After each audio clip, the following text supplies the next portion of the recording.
And now back to Bobby Likis Car Clinic and your host, Bobby Likis.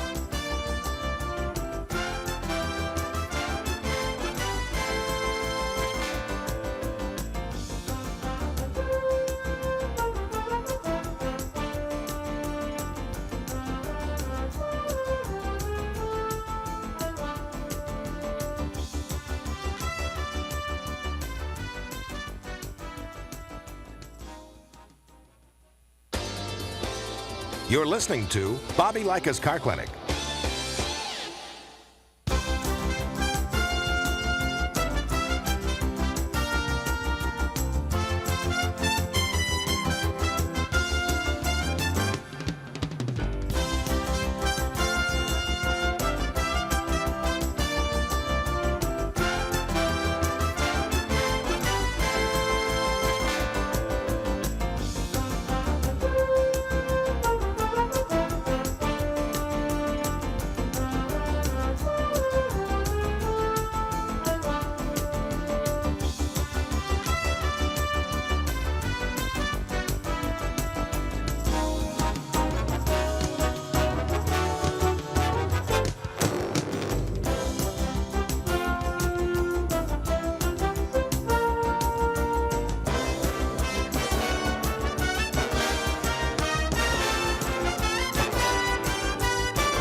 And now back to Bobby Likis Car Clinic and your host, Bobby Likis.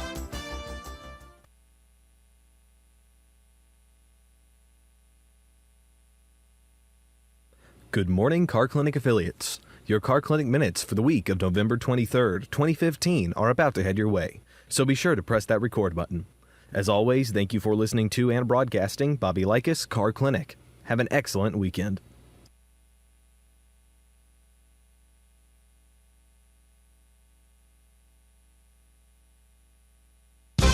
Hi, I'm Bobby Likis with another Car Clinic Minute.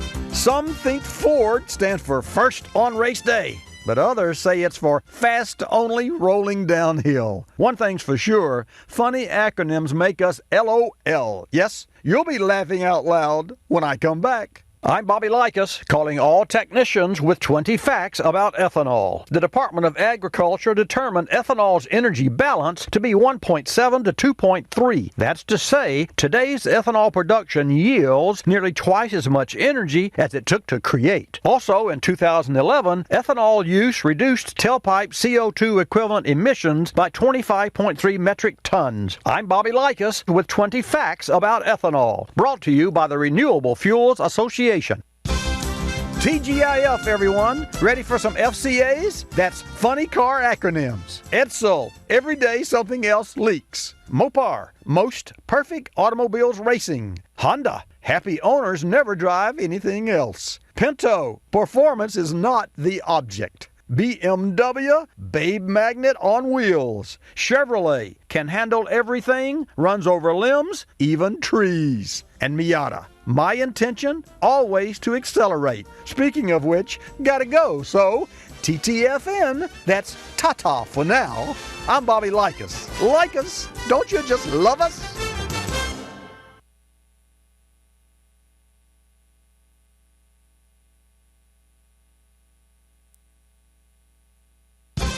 Hi, I'm Bobby Likis with today's Car Clinic Minute. On missions, master spies synchronize their watches. In ballets, talented choreographers synchronize their dancers. And in one direction, manual transmissions synchronize their gears. When I come back, I'll tell you all about it. I'm Bobby Likis, calling all technicians with 20 facts about ethanol. Did you know the first flex fuel vehicle was not born in the 70s? In 1896, Henry Ford built his first automobile, the quadricycle, to run on pure ethanol. In 1908, the flex fuel Model T, designed to run on gasoline and ethanol, rolled onto America's roadways. I'm Bobby Likis, calling all technicians with 20 facts about ethanol. Brought to you by the Renewable Fuels Association. EthanolRFA.org. Like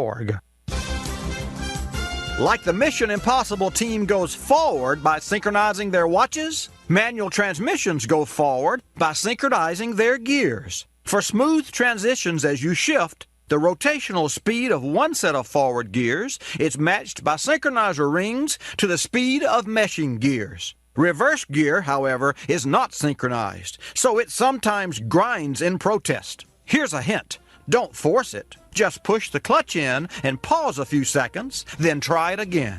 Now you're in sync with both your gears. I'm Bobby Likis. Like us, you'll love us.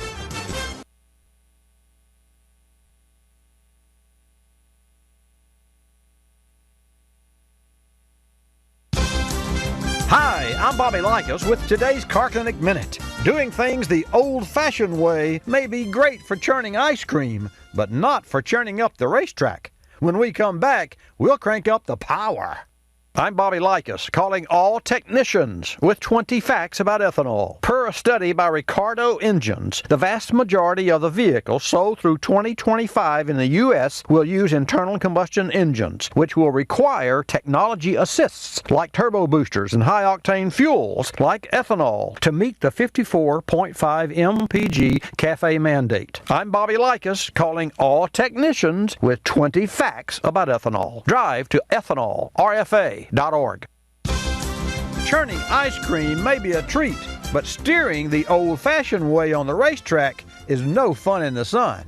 Before Jeffrey Bodine engineered power steering on race cars in 1987, all that horsepower had to be guided by sheer muscle power. And cars on the oval track weren't the only thing that suffered wear and tear. Just ask the drivers. In the Daytona 500, drivers raced 4 hours in 120 degrees, losing up to 10 pounds of body weight. Power steering reduces driver fatigue and conserves the energy necessary to charge the finish line and enjoy a good old-fashioned victory lap. I'm Bobby Likis. Like us, you'll love us.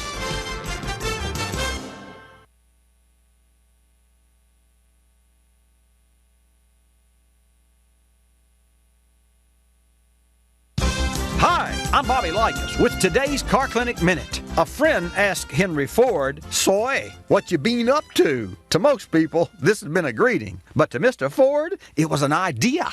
I'll tell you how he used his noodle when I come back.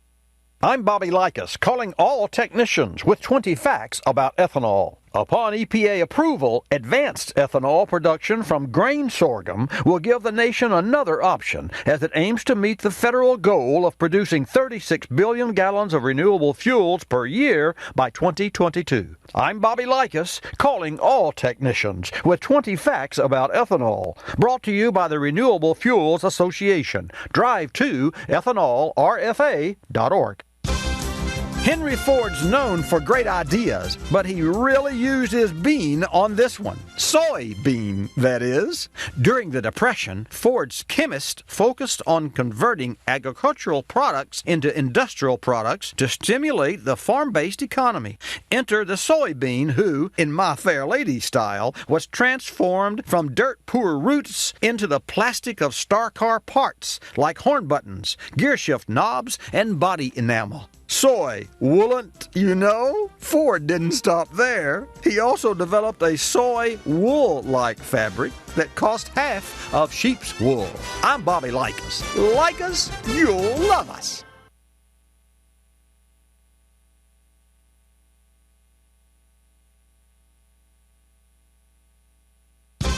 Hi, I'm Bobby Likis. Likis with today's Car Clinic Minute. Wearing faux fur, surfing the net, and flying the flag.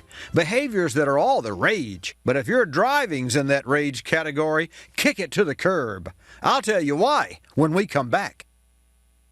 I'm Bobby Likis, calling all technicians with 20 facts about ethanol. American ethanol producers are fully engaged in the race to the next generation. Since the ethanol molecule is identical across sourcing types, many existing ethanol biorefineries are exploring bolt-on technologies that will enable production of ethanol from both grain starch and cellulosic material at the same facility. I'm Bobby Likis with 20 facts about ethanol, brought to you by the Renewable Fuels Association.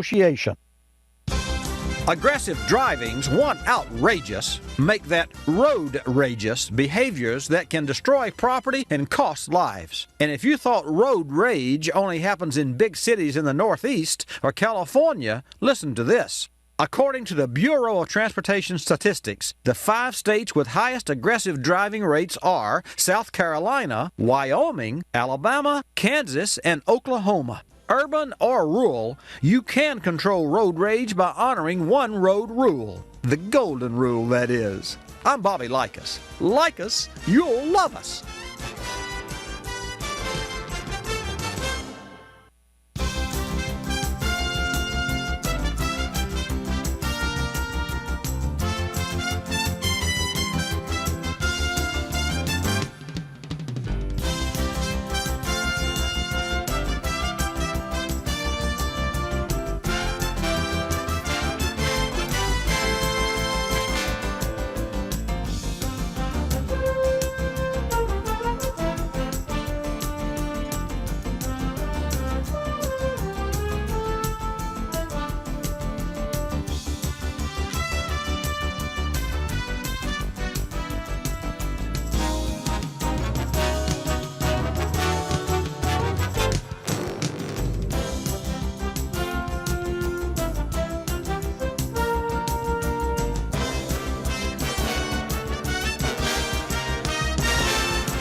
Bobby Likis Car Clinic begins at 6 minutes after the hour.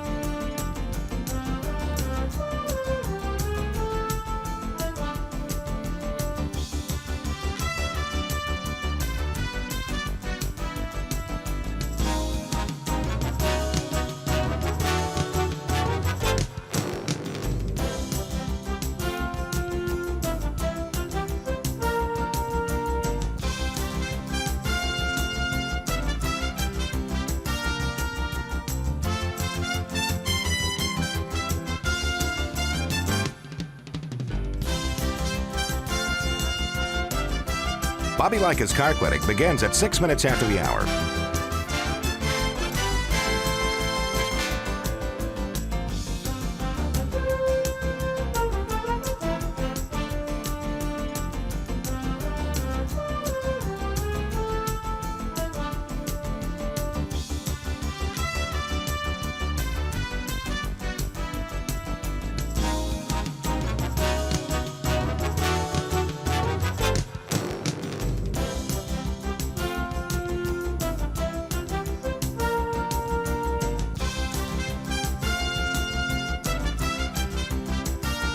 Bobby Likis Car Clinic begins at 6 minutes after the hour.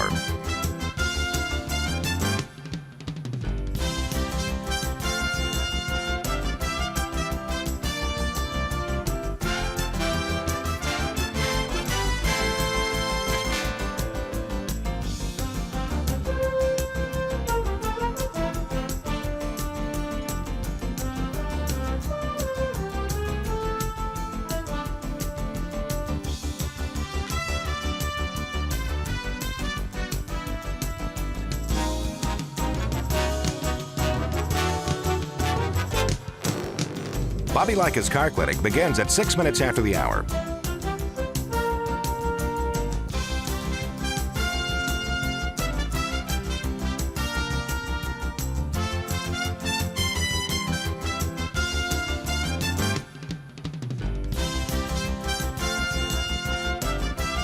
Bobby Likis Car Clinic begins at 6 minutes after the hour. Countdown to 3-minute mark. 5, 4, 3, 2, 1, mark.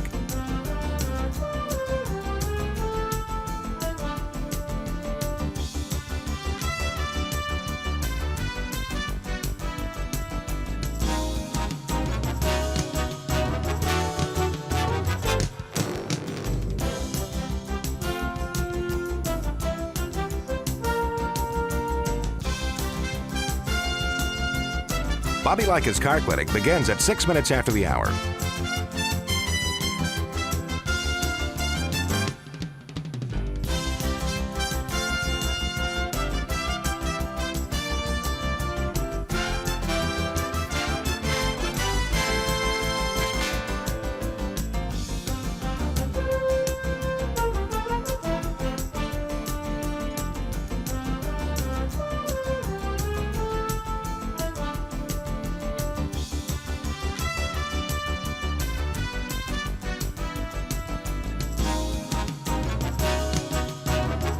Bobby Likis Car Clinic begins at 6 minutes after the hour.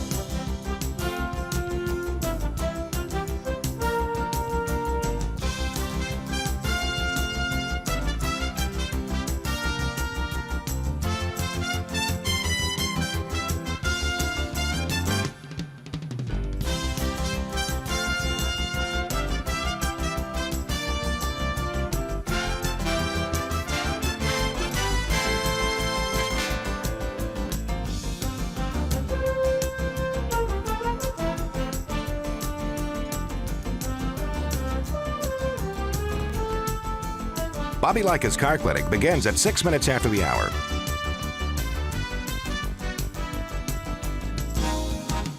Countdown to 1-minute mark. 5, 4, 3, 2, 1, mark.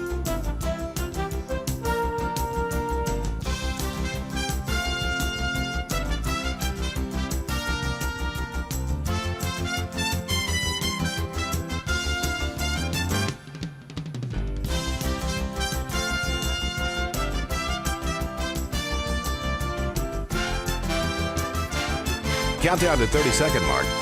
5, 4, 3, 2, 1, mark.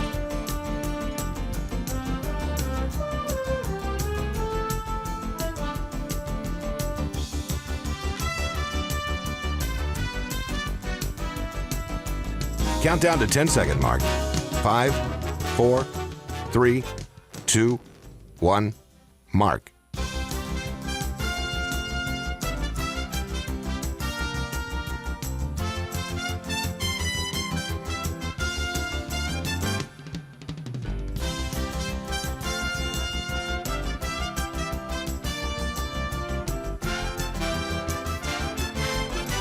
Welcome to Bobby Likis Car Clinic.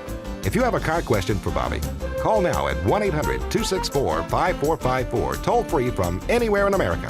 And now, here's your host, Bobby Likis. And a special welcome to today's edition of Bobby Likis Car Clinic. Sit back right along with me this hour and let's talk cars. I've got an interesting anatomy of an oil filter. I think that you're going to find this information very interesting and also very informative. Even I, as long as I've been in the industry and as many questions as I've asked here on Bobby Likis Car Clinic, I learned a lot about this, and it's really, really cool. And by the way, in 1922, Ernest Sweetland invented the first oil filter device for automobiles, and it's a very, very interesting topic anytime we talk about oils and lubrications and your cars. 888 Car Clinic. Allison will take your call, put you in a queue, and I will put you on the phone. This segment of Bobby Likis Car Clinic is brought to you by Shell V-Power Nitro Plus Premium Gasoline. Stay ahead of engine threats like gunk, corrosion, and wear with new Shell V-Power Nitro Plus Premium Gasoline. The best total engine protection you can get. Choose it today. Also, proud to say this segment of Bobby Likis Car Clinic is brought to you by O'Reilly Auto Parts. Sign up to be an Aurora O Rewards. It's easy for you to say. Sign up to be an O Rewards member today and start earning instantly $5 back for every $150 you spend. It's fast, easy, and free only at O'Reilly Auto Parts. Hurry in today and start earning each and every time you shop. O'Reilly Auto Parts, better prices every day. See store for details. I'll be back. O'Reilly. Sign up to become an O'Reilly O Rewards member today and start earning instantly. O Rewards members earn $5 back for every $150 they spend, so if you haven't become a member yet, what are you waiting for? It's fast, easy, and free. O Rewards, it's your road to exclusive offers only at O'Reilly Auto Parts. Better parts, better prices every day. See store for details. O'Reilly Auto Parts.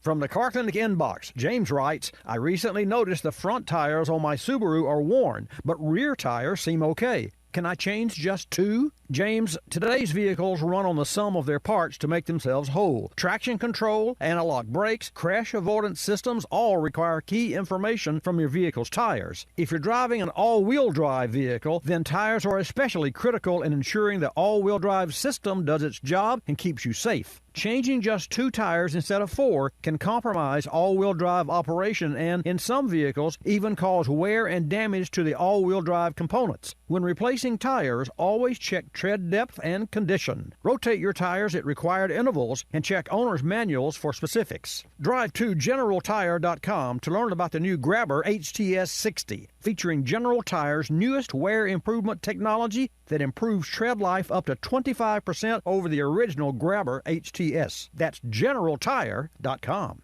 They're out there. Gunk, corrosion, and wear. Relentlessly preying on engines. But new Shell V-Power Nitro Plus Premium Gasoline provides unbeatable protection from gunk and corrosion and superior protection against wear for the best total engine protection you can get. Stay ahead of engine threats with new Shell V-Power Nitro Plus Premium Gasoline today. You're listening to Bobby Likis Car Clinic. Like Shakespeare, we ask the question, what's in a name? Ours is pretty blah. We're Geico, not to be confused with Gecko, a small tree lizard. And no, Geico doesn't have a sister company named Girlco. So, in the absence of a perfect name, focus group tested for hipness, we offer car insurance at a fair price. In 15 minutes, you could save 15%. Call 1-800-947-AUTO, 1-800-947-AUTO. Our name may not be cool, but saving money always is. Geico Direct, the sensible alternative.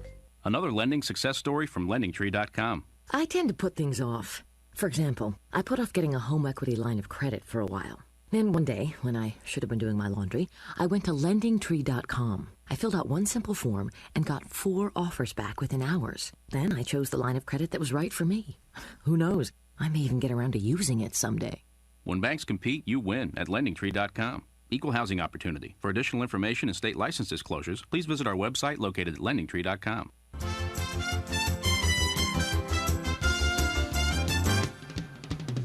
And now back to Bobby Likis Car Clinic and your host, Bobby Likis. Okay, let's get started with today's broadcast. I want to again welcome each and every one of you and thank you for tuning in to Bobby Likis Car Clinic. I know that you could do other things with your time, but what our goal is and what my goal is and what drives me every Saturday is to share with you information that I've learned in our service shop. And for those of you who are not familiar with Bobby Likis Car Clinic, I want to welcome you.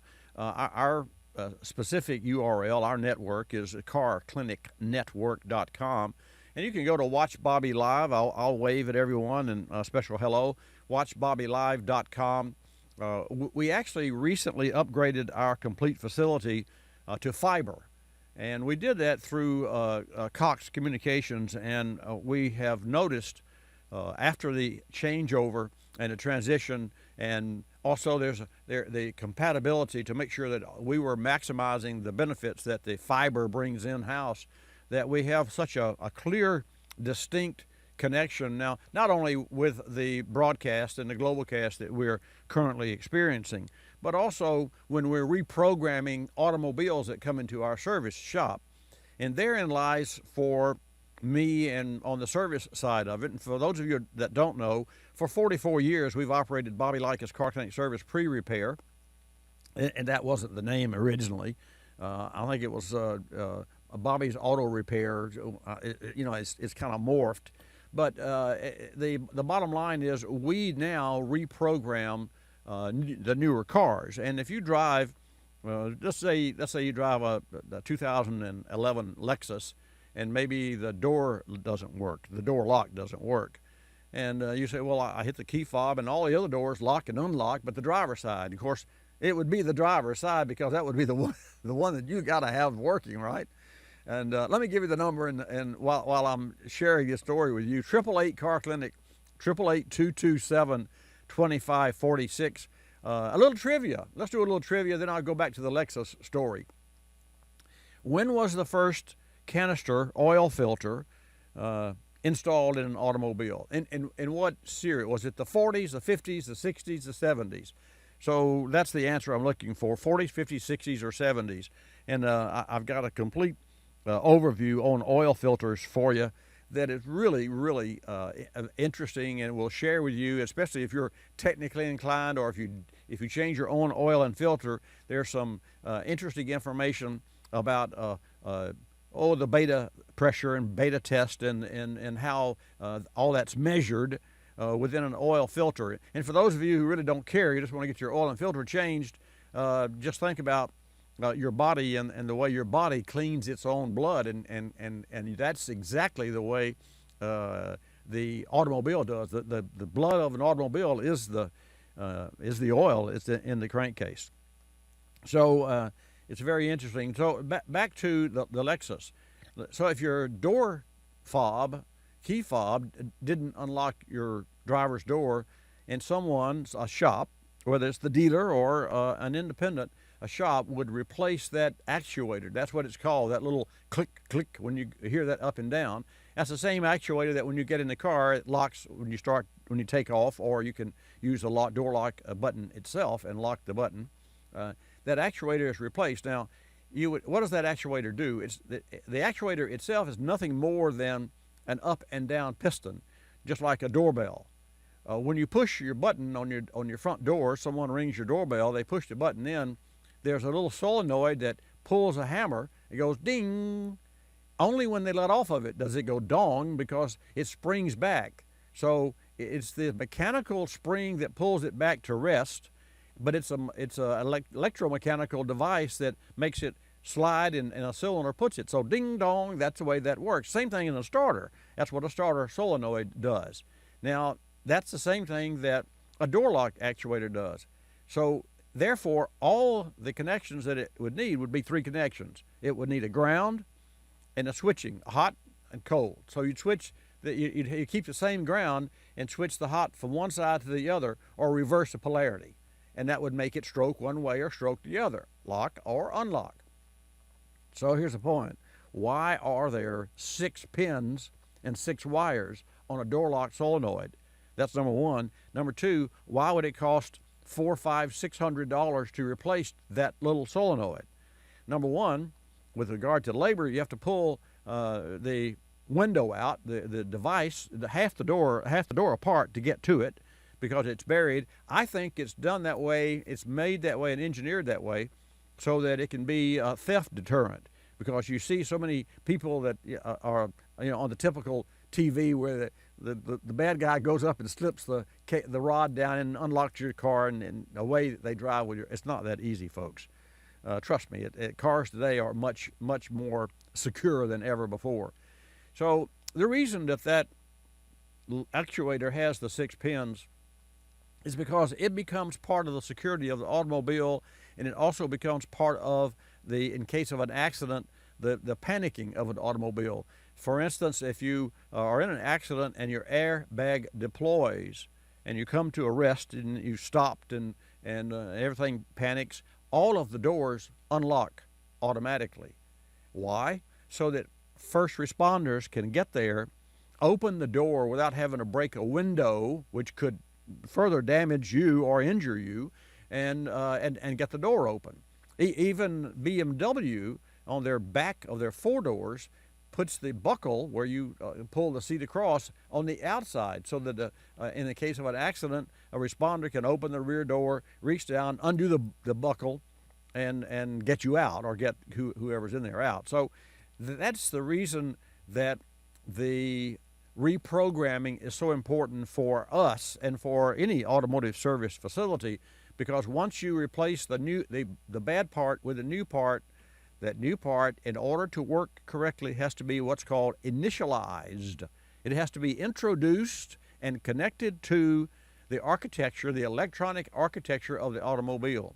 Now, if you say, well, that sounds like an awful expensive way to make a vehicle, again, it's all about the safety of the automobile. And as we talk about autonomous cars, and we think about a car driving itself, well, really, do we need cars to drive by themselves? Well, in the final analysis, what that will do and what that will bring to the table is that, being autonomous cars, even more safe items on the cars that you and I drive. So that's the end of the story there, and I thought I would share that with you. So for us, our fiber means that we can download from the factory, and yes, we go to the factory. If you have a Lexus, we go to Toyota's OEM site, where we pay a fee and we download an updated program for your automobile, and the more succinct and error-free that we download that program, the easier it is for us to be, and the more assured we'll be successful in our updating of and reprogramming of your automobile. And to that end, the automobile must be, the voltage of the car has to be sustained, so you can't depend on the car's battery during an update. You can't. There are so many steps. Think of an operating room, and you think about a clean room. Think of the operating of the doctors and the nurses and the aides. They all wear the mask, and they all are clean. They all clean their hands, and they all have the OR is set up a special way. Well, that's the way the automotive industry has become. So how do you change oil and filter in your garage at home? Very carefully. And you do that very, very cleanly, and you make sure that you take the old oil to a collection site. And regardless of where you're listening to this program, whatever state you're in, there's a local service shop that perhaps you frequent, maybe only when you need some serious repairs, but that shop would be more than happy to accept your old oil, because we take that old oil that we collect from all of our oil change customers, and then we have a company that comes and picks that up for us. And then and there's a cost involved in that, and as there is with everything else. But the bottom line is none of the old oil, which is toxic, goes into the ground. And just for your information, 1 quart of old oil, and you've seen this in somebody in the backyard or down a sewer, 1 quart of oil will contaminate 250,000 gallons of water. So that's something you don't want to do.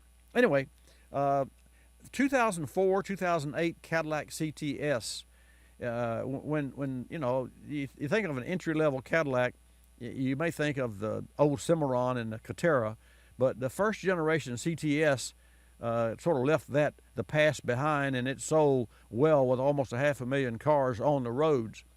The challenge with those cars, one of the challenges, ABS light.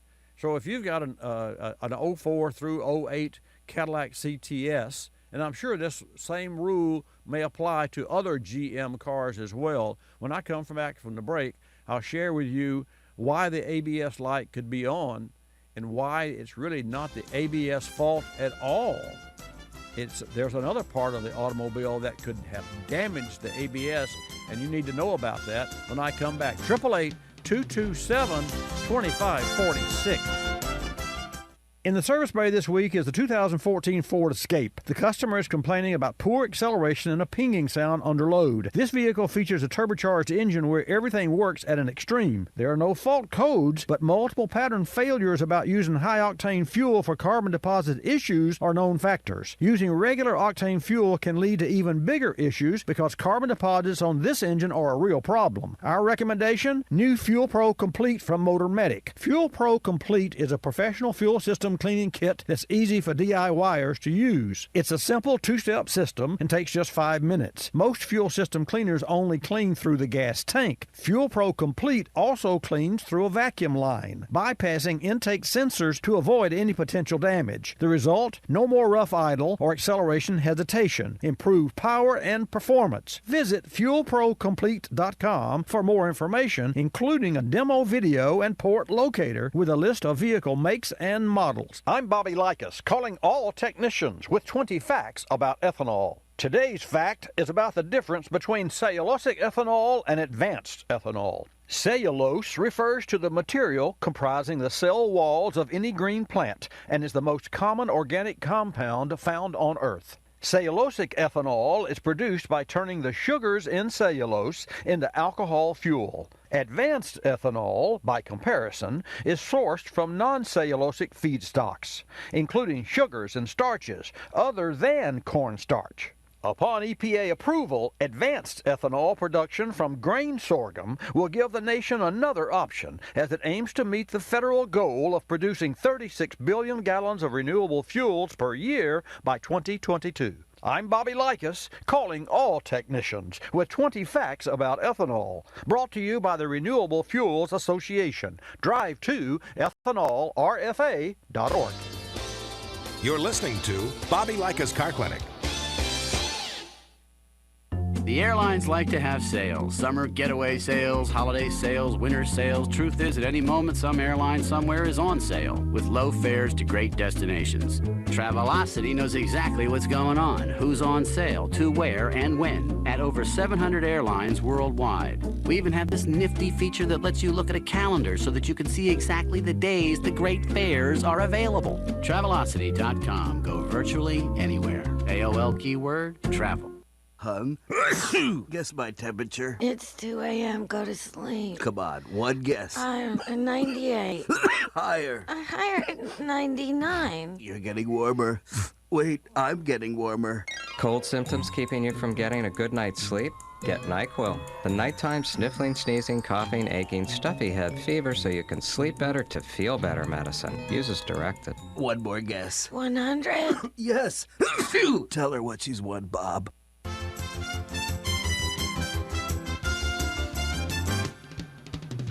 And now back to Bobby Likis Car Clinic and your host, Bobby Likis. And welcome back. Glad to have you join me today. I gotta level with you. I catch a lot of flack because I like ethanol. I just, I know this has nothing to do with a CTS Cadillac, and I'll get to that in just a minute. Also, anatomy of an oil filter. I want to share that with you too. But I have caught and still continue to catch a lot of flack from, I get tons of emails that said, Likis, why do you, that's some bad stuff. Well, it's not bad. It is an oxygenant.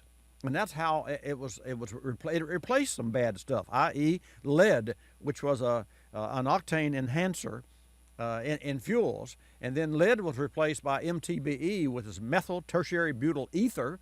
And that stuff was bad because it contaminated polluted groundwater. And so what better than alcohol? And alcohol, it's something we drink. In fact, when ethanol is made, at the end of the process, it has to be ruined to drink, because otherwise it's 200% pure grain alcohol. So, and how do they denature it? Well, they put in 2 gallons of gasoline in a ton of this ethanol, and that makes it ethanol. And I mean, that's ethyl alcohol.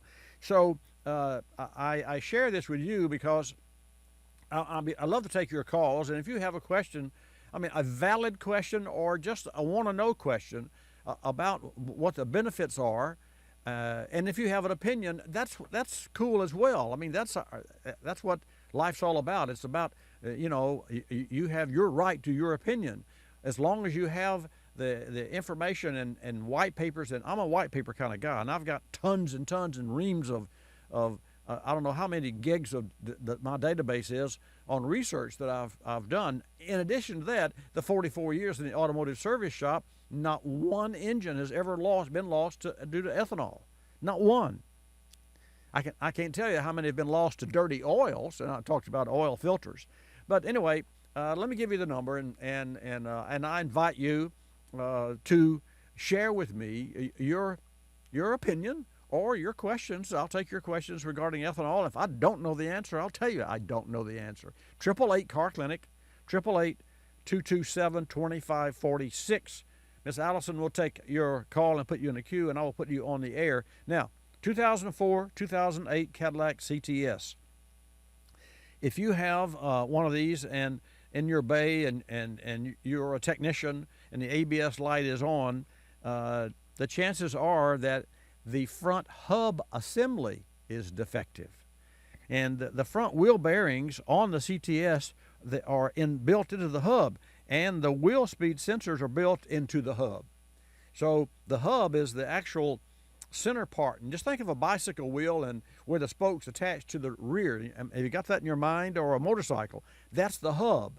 That's the part that if you took the wheel off, the tire off, and all the spokes off, that would be 20 whatever inches, 25, 26 inches, you'd have a little 6 or 8 inch round device. Well, that's what a hub is on a car. Well, within that hub are the bearings that support the car and allow the car to coast or be driven over the highway.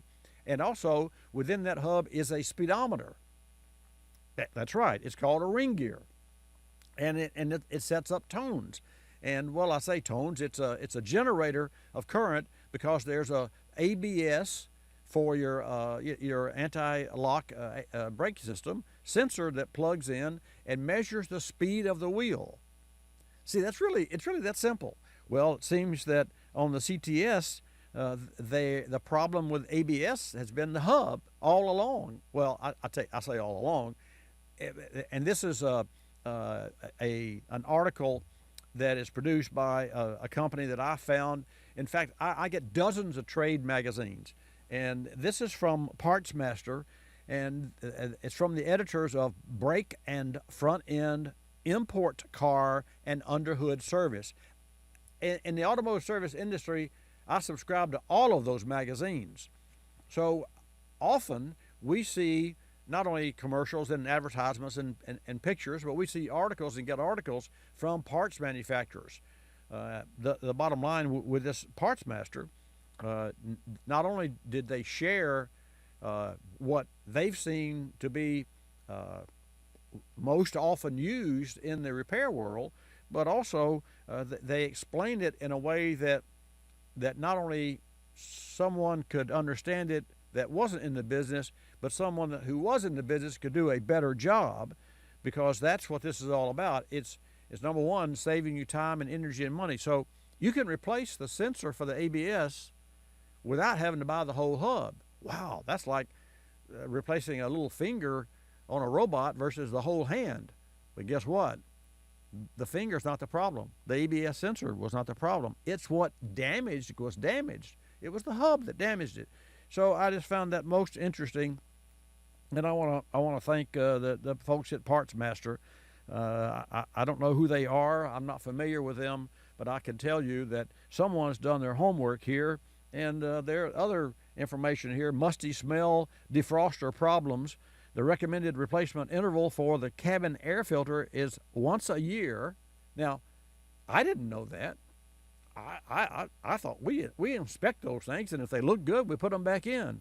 But the recommended replacement is once a year or every 15,000 miles. And one reason why the cabin air filter on the CTS is so neglected, I know this already, but I find it really interesting, is because the filter is often hard to find. It's located under the passenger side cowl cover at the base of the windshield. And accessing the filter requires some disassembly. Yeah, right. Some disassembly.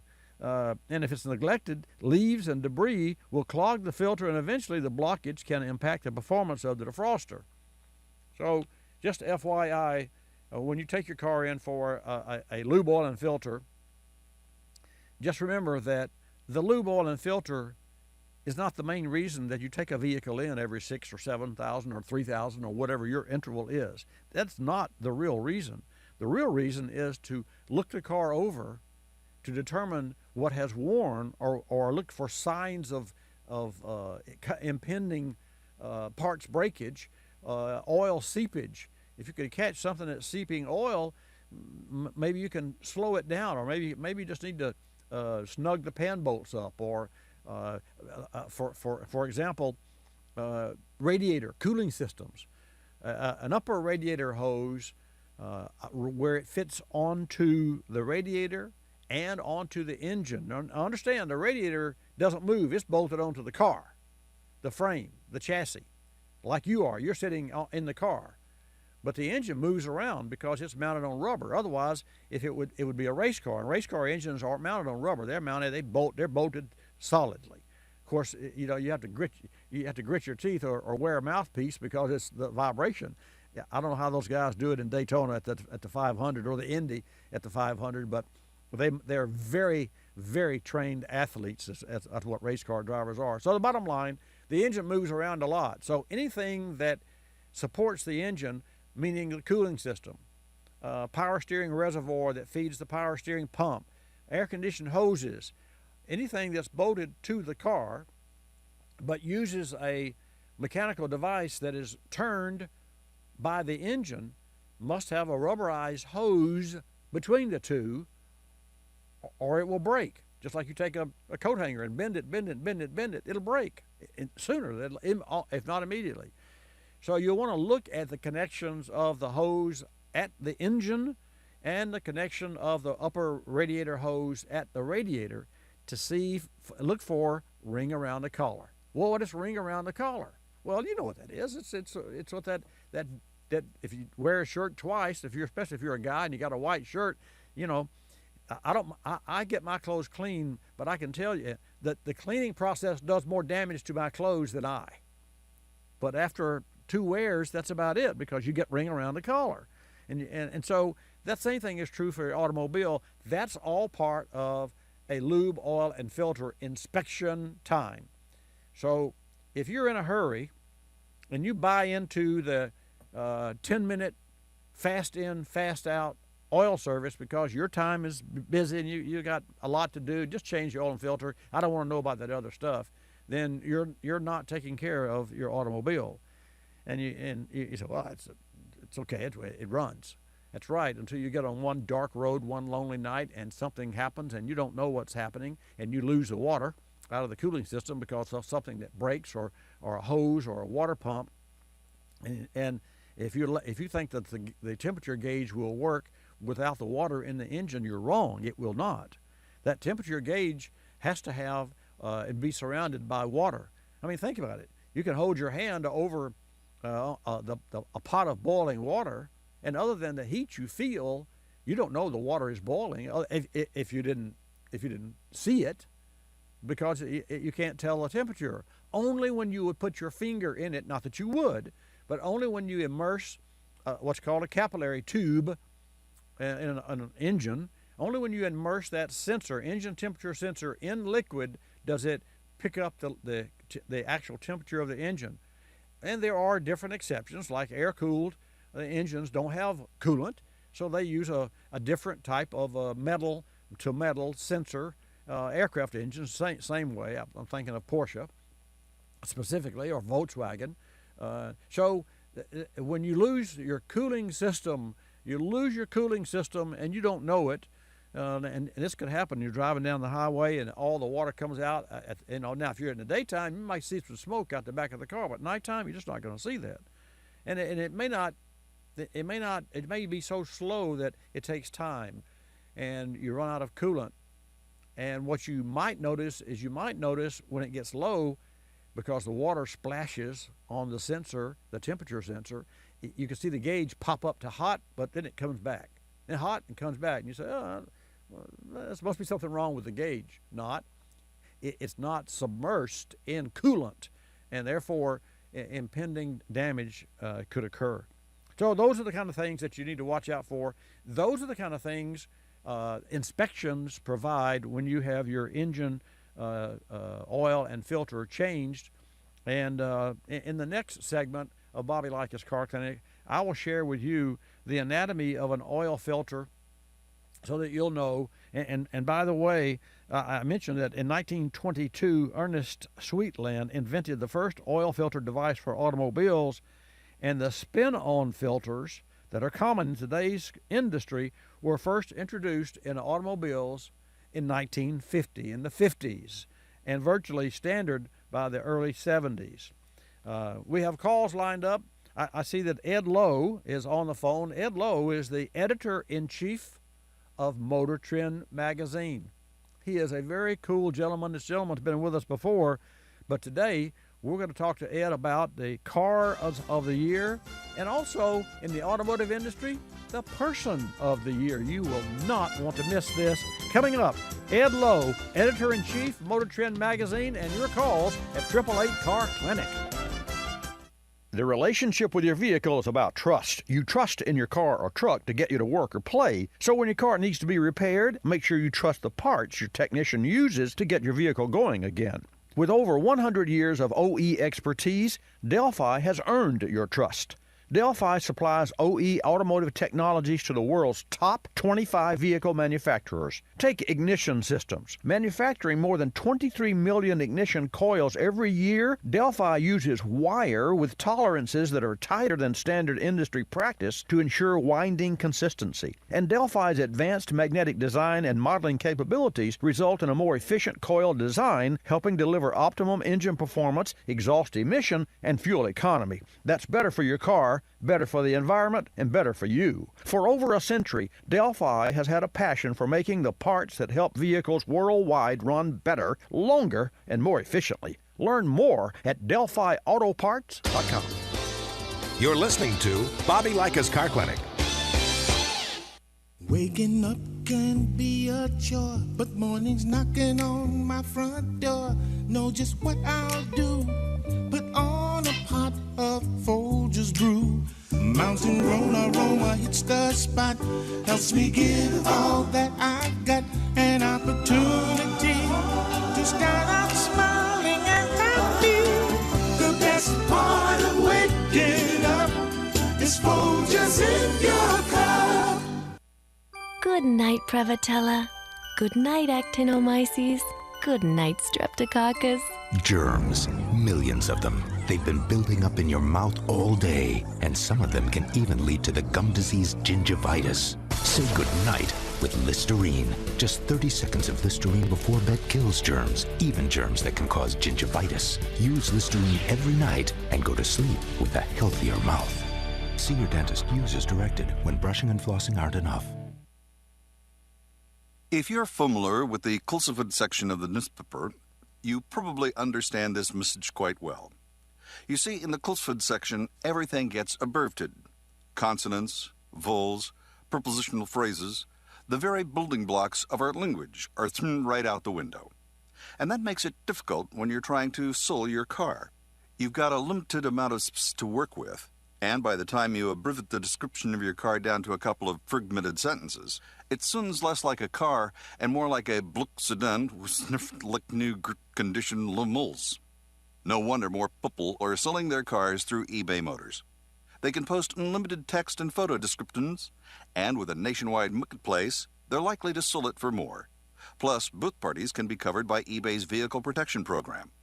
Buyers are happy, sellers are happy, and no one's abbreviating. eBay Motors, a better way to sell your car.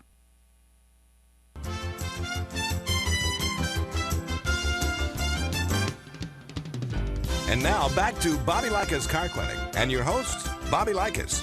And welcome back to Bobby Likis Car Clinic. Call with your car questions at 888 Car Clinic. Motor Trend's pick of the new car, truck, and SUV every year, the prestigious honor of being named the best on the market. Traditionally, in Motor Trend's 66-year history, the winners are announced one at a time over a period of some 3 months, but all that's about to change. With me on the line now is Ed Lowe, editor-in-chief of Motor Trend, to share with us the winners of the LA Auto Show. Ed is a former, and Ed, this is the first question for you. As a former high school science teacher, you must love the physical evidence of science at work there at the show.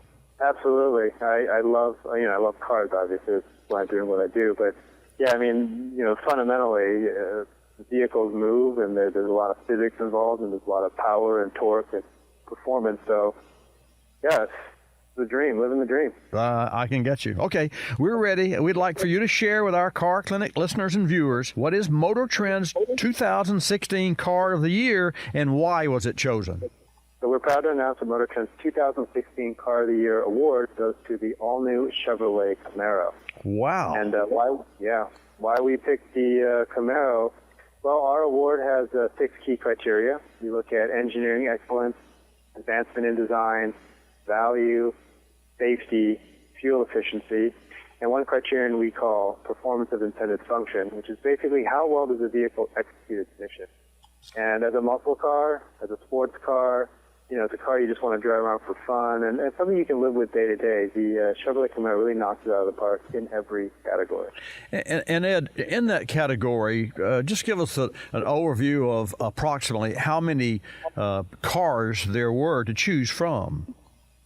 So we had 15 all-new or significantly updated vehicles for the 2016 model year, and we cut that field down to about 7 finalists before selecting our winner.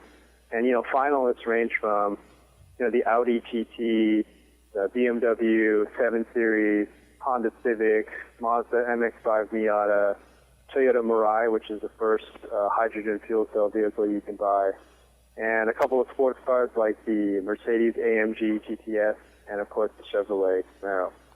Well, the Chevrolet Camaro and all the folks at GM have to really be happy. Let's shift gears. What's Motor Trend's 2016 Sport Utility of the Year, and how did you choose it? So our SUV of the year for 2016 is the Volvo XC90.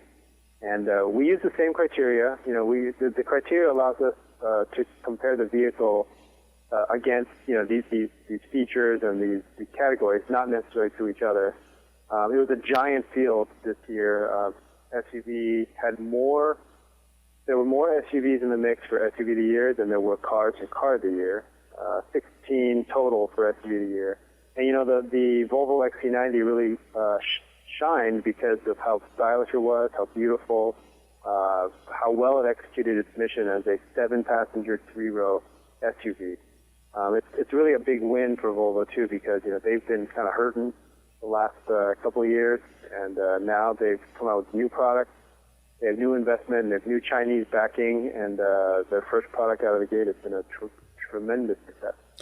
Well, it's news to me, and I'm glad to hear that, Ed, because indeed for the last several years, Volvo has appeared to be sort of static, or at least stuck in place. But this proves me wrong, and it just goes to show you, if what's on the market doesn't suit you, you wait 6 months, and sure enough, another vehicle is going to come out. Folks, we're talking with Ed Lowe, editor-in-chief of Motor Trend magazine, who this week has been at the Los Angeles Auto Show. Ed, who's Motor Trend's 2016 Person of the Year, and was he or she chosen? How so? Okay, so we've been doing a feature called Power List for the last few years, where we basically highlight the top 50 most influential people in the automotive industry. And this year we decided to name number 1 on the Power List as our Person of the Year. And our Person of the Year award goes to the President and Chief Operating Officer of Subaru of America. And his name is Tom Dahl. And the reason we chose him is because, he's taken Subaru of America to tremendous sales success. They used to sell about 140,000 vehicles a year, and they're coming up on 600,000, and that's with very, very low incentives. And just solid product and great marketing. Well, no doubt, and that's a surprise to me, and I'm sure a lot of folks and the Car Clinic listeners and viewers would like more information. So how can our viewers use this information when they're doing their own vehicle shopping? Well, that's a great question. We really try our hardest to produce, all the data and sort of completely and comprehensively explain, how we chose our car, truck, and SUV of the year. And if you're in the market for a new 2016 model vehicle, we have all that information on our website right now with all the latest on car, truck, and SUV of the year. And we've also put it into our January 2016 issue, which should go on sale in about a week. And that website for the magazine? So www.motortrend.com. And if you like to watch some really cool videos, we have one of the best video channels out there for automotive. It's youtube.com/motortrend. Wow. One final question, if I could ever have a final question, Ed. With the LA show kicking off this week, what did you see that was really cool? The best thing about the LA show is that it's close to all of the design studios for the major car manufacturers. So you tend to see, I think a little more bold, a little more daring in the designs out here. So that's what I'm really looking forward to seeing, as well as some sweet new products, particularly from Porsche. They're showing off a Club Sport version of their mid-engine sports car, the Cayman. So I'm really looking forward to that. Well, no doubt that's a beautiful car, and they've done a fantastic job historically with a Porsche. Can't wait to see it myself. Ed Lowe, Editor-in-Chief, Motor Trend Magazine. Ed, thank you so much for joining us on Bobby Likis Car Clinic, and thanks again for the input, and congratulations to all the winners of this year's Motor Trend Person and SUV and Car of the Year. Ed Lowe, thanks again. Thank you. My pleasure. And they do a great job. Motor Trend always, and of course, this week the LA show, as we said, we're talking about, was in full swing. And there's some really interesting information I'll share with you. I'll hold that for the next hour. We'll talk about the anatomy of an oil filter. But first, I'll take a call from John in Sebring, Florida. John, welcome to Bobby Likis Car Clinic. Folks, the number is 888-227-2546. Again, 888-227-2546. John, thanks for holding. Welcome to Bobby Likis Car Clinic. Bobby, you have me on right now? I do have you on. Welcome. Glad to have you in the house. My gosh, like a locomotive. And also the infant car seat, a little cord going over, a tether cord going to the infant car seat, bringing it up, clipping it on, clothing a driver or somebody up front so they don't forget the infant. It's going to be in legislation, probably. I'm working on it with the senators and the representatives. Next week, I'll be, first week of December, presenting that to them. Maybe come along, Florida, just like the seatbelt. You like the sound of that?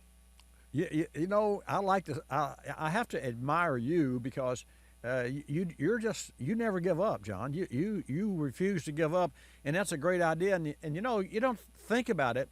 And folks, what this gentleman is referring to is the idea that he had that when you hook your John, you explained it. It's your idea. So to give us the 30,000-foot view. Okay, Bobby. The infant back seat with an infant in it. So often the infant's asleep, and the driver forgets about the incident with the infant back there, and the heat stroke. Heat has killed too many of them. One is too many. And I'm working on a little tethered cord law here in the state of Florida, where a little tiny lightweight cord is connected to the seat itself, and then over and to the clothing, clipped onto the clothing of the driver or someone up front. That way, they're never going to forget the infant back there. It's just a human thing, and we have some very intelligent people that have forgot their little infant back there. But we can do this practical thing and prevent that from happening anymore. We did have one here in Florida this summer in Deltona, Florida.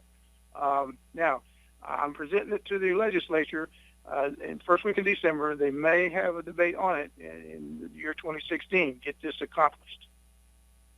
Well, that's very interesting. How do you think that, and I understand where you're going with this, and I know that one life is too much, but just one quick question, because I do want to get to this anatomy of an oil filter. I've promised that. But how do you think that people will feel about being mandated that they must hook a tether to a belt, to a seat? Okay, I had to go over this when the law came out for seatbelts themselves, but I realized it's a good law because when I was a teenager, we had a bucket seat, a bench seat up front. I was going around a wet curve, lost control of the car. I had no seatbelts in those years, the early 60s. I was all over that front seat. How could I grab the steering wheel and help bring that car under control? Seatbelts are a good law. They take away some freedom, but they're a good law for your life and others too. And so this little tether cord is going to be a little cord for a life. Well, you're a visionary, and I applaud you, and I thank you for your call. And when you meet with the legislatures, I wish you the best of luck. I've been and testified before the House and the Senate 5 times in different committees with regard to the ethanol mandate, and that is a process in and of itself that if you've never been, you owe it to yourself to at least attend to go there one time. Knock them out, John. Thank you very much. Thank you, Bobby. Thank you. Okay, and very interesting. You got to give him credit. Anatomy of an oil filter. By definition, an oil filter's main role is to cleanse oil from destructive contaminants within a machine, such as an engine, transmission, or hydraulic system, or other oil-dependent systems. In the case of automotive oil filters, canister-type filters are the most common. This filter configuration was most likely responsible for the advanced performance of oil filtration today. I've already talked about in 1922, Ernest Sweetland invented the first oil filter device, but here's what's really cool. The name of the device was Purelator. Now, when I say Purelator, you've heard that name before, and Kevin, you're not a car guy. Had you ever heard of Purelator? Can't say I have, Can't Bobby. say, okay, you have. Okay, well, there are many, many listeners out there that have heard of Purelator, and that's P-U-R-O-L-A-T-O-R. That is the short name because when Ernest Sweetland invented the oil filter, the Purelator name was short for Pure Oil Later. Pure Oil. How about that? And so Purelator. So basically what that means is on the front side of the filter you have dirty oil, and after the filter you have a more pure oil. It makes a lot of sense, and I found that most interesting. What I also learned, the oil filter types. And oil filters can be characterized by 2 different methods. One, and I thought all oil filters flowed the oil around the circumference from the outside of the filter toward the inside of the filter. And for the most part, that's true. That's a surface type media. There's also the depth type filters, where the filter media is designed to hold a much higher level of contamination and provide a more circuitous path. And this circuitous path for lubricant contaminates allows the flow of oil to become even more trapped. But by and large, automobile engines use the first method, which is the surface method. And with typical canister type filters, it's standard for oil to flow from the outside in, as I said. Let's see what else is interesting. Types of filters. Cellulosic. The cellulose filter in your car is comprised of, get this, wood pulp with large fibers and an inconsistent pore size. That doesn't sound, those are facts, but that's a cellulose. That's what we would call in the industry a white box filter. So you better be careful. Just be forewarned. If the price of your oil filter, it sounds too good to be true, what you're buying wood pulp that has all sorts of filtration sizes in it, and it lets free radicals, for lack of a better term, or free deposits of dirt roam throughout your engine. The second one is a fiberglass synthetic, and it's comprised of smaller man-made glass fibers with a more consistent pore size. And then the composite is comprised of a combination of cellulose and fiberglass material. And I like that idea. Why? Because you see, the wood pulp is good to retain moisture, and all oil has water in it. Condensation is alive and well in every engine that you see. In fact, if you've ever had an automobile that you drove for 2,500 miles around town, and you started to go on a trip, and you said, well, I've got to take a trip this weekend, and it's 350, 400 miles one way, and you check the oil before you leave, and it's not low, it's not at the top mark, but let's just say it's a pint low, no big deal. When you get to your destination 350 miles later, now remember, you've got 2,500 miles on that oil change with a half a pint of usage. You drive 300 miles and now you're a quart low. How does that happen? It's because the oil that you checked contained water. And having been driven on the road extended period of time where the engine is beyond 212 degrees will cook out the water, and therefore you're left with your oil. And so when you check the level is reduced. Why? Because the water's gone. And there's best practices for oil filter usage, and I'll save more information for the next hour of Bobby Likis Car Clinic, because I think it's important that you know. And one of them is pre-fill. Should you pre-fill a filter? Now, there are a lot of you out there, a lot of car guys that pre-fill the oil filter, and I have done that same thing. Are we doing the right thing? Well, when I come back next hour, we're going to find out. I'm Bobby Likis. Thanks for tuning in the first hour of Likis Car Clinic. This is Bobby Likis Car Clinic. Bobby Likis Car Clinic is a copyrighted presentation of Car Clinic Productions Incorporated and may not be reproduced or rebroadcast without the express written approval of Car Clinic Productions Incorporated.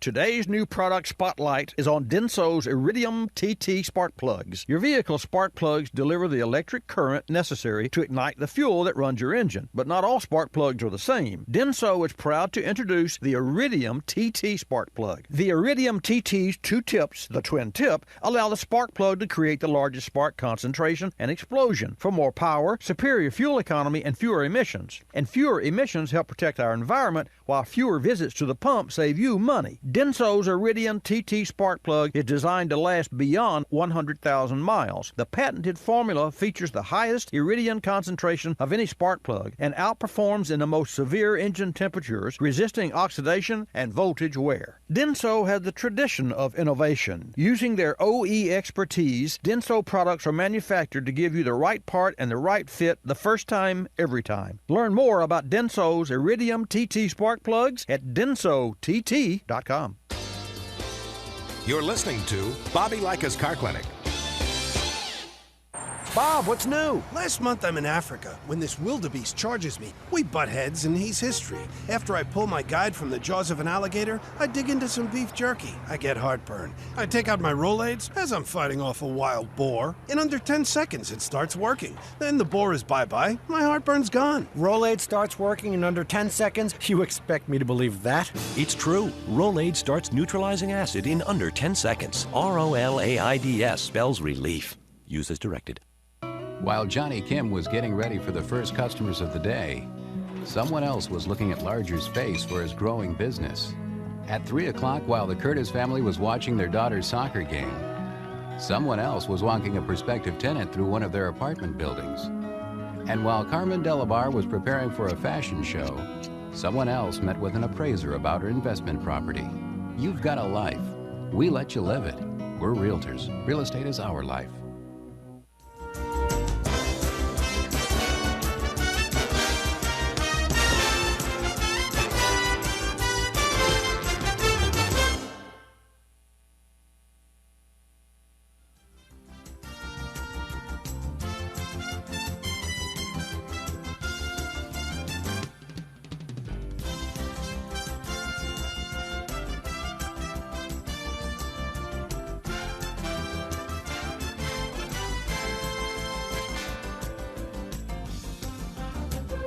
Bobby Likis Car Clinic begins at 6 minutes after the hour.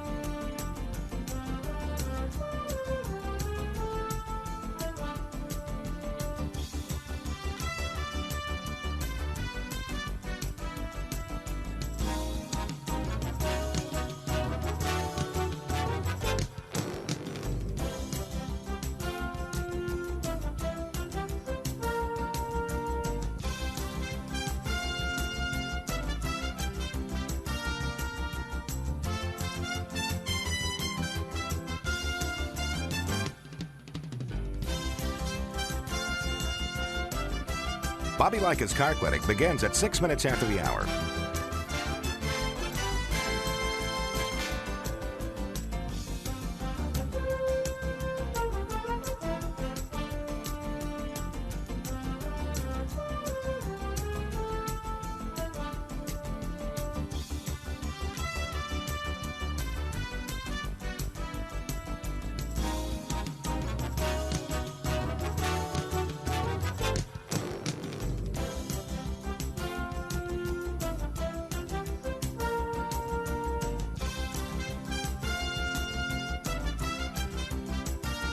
Bobby Likis Car Clinic begins at 6 minutes after the hour.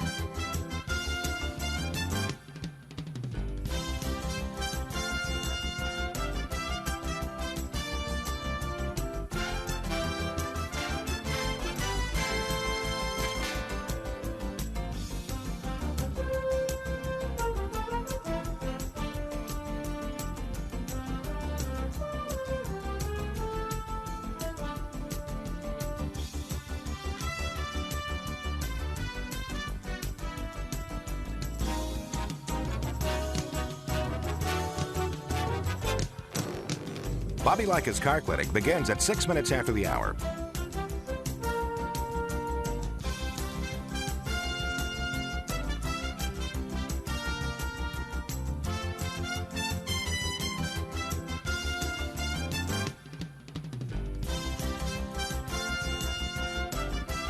Bobby Likis Car Clinic begins at 6 minutes after the hour. Countdown to 3-minute mark. 5, 4, 3, 2, 1, mark.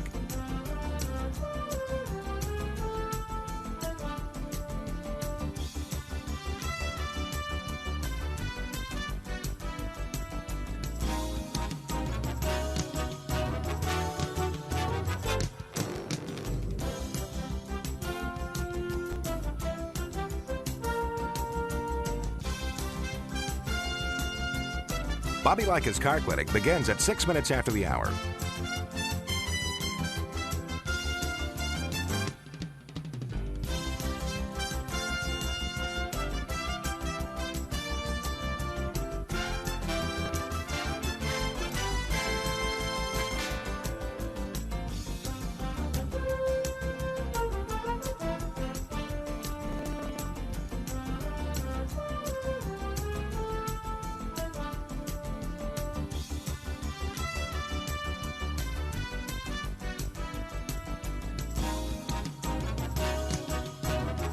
Bobby Likis Car Clinic begins at 6 minutes after the hour.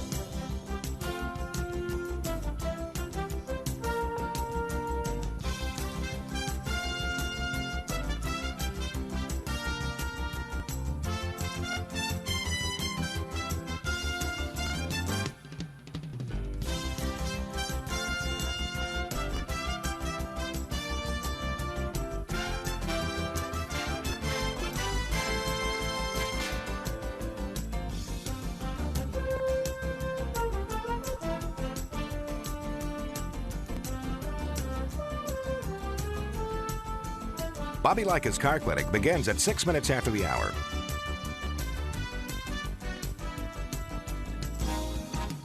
Countdown to 1-minute mark. 5, 4, 3, 2, 1, mark.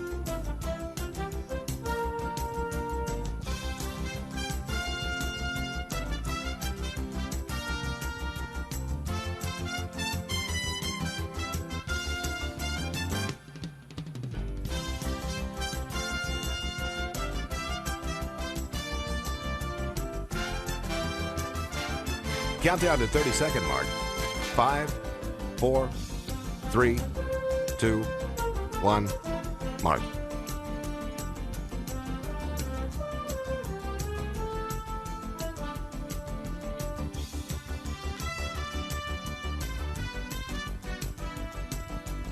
Countdown to 10-second mark. 5, 4, 3, 2, 1, mark.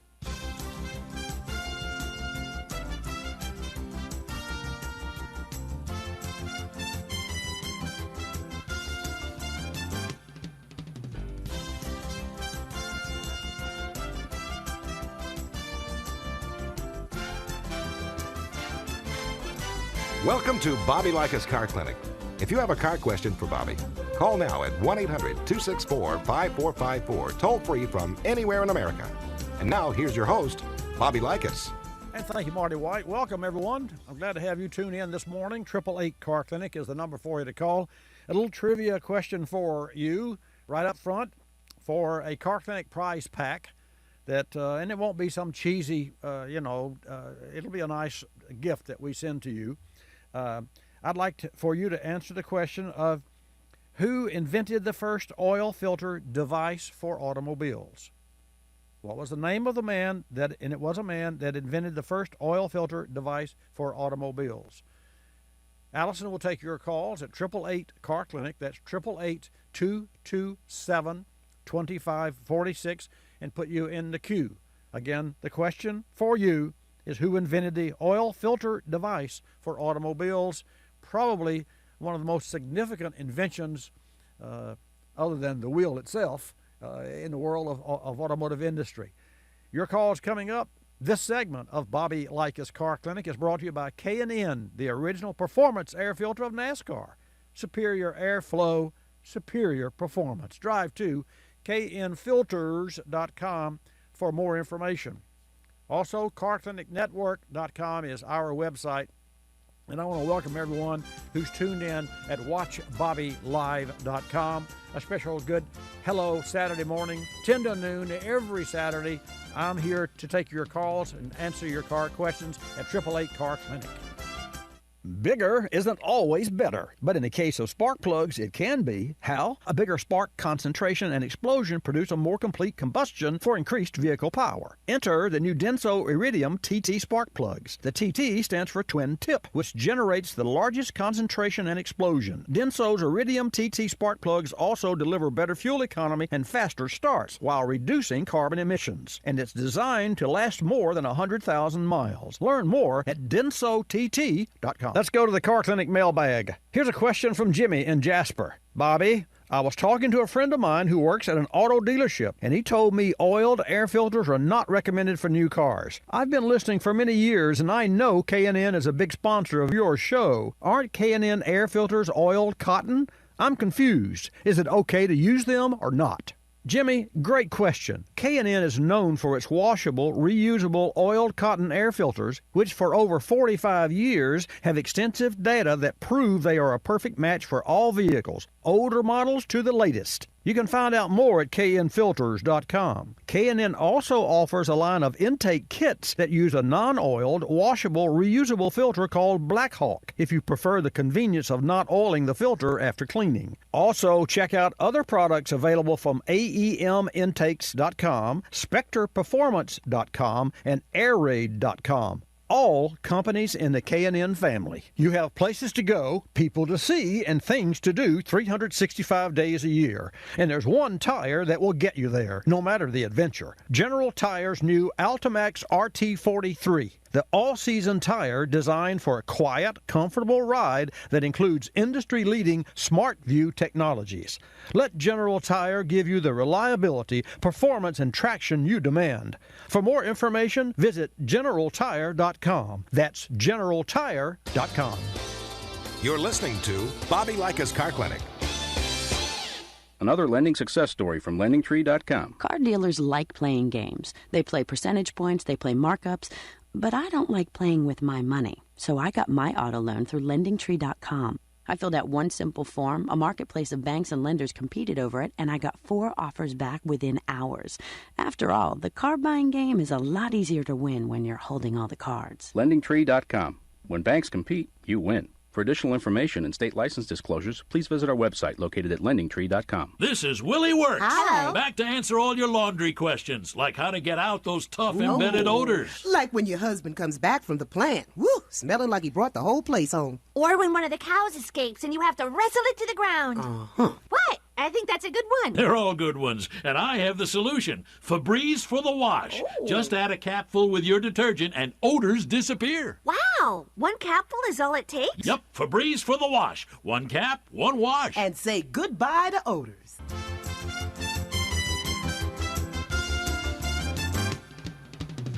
And now back to Bobby Likis Car Clinic and your host, Bobby Likis. And welcome to this edition of Bobby Likis Car Clinic. Glad to have you in the house. I mentioned at the top of the show, and actually a little trivia for you, a little fun for you, who actually invented the first oil filter device for automobiles.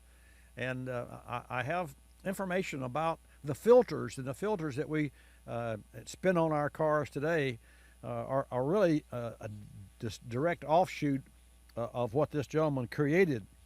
And then should you pre-fill an oil filter?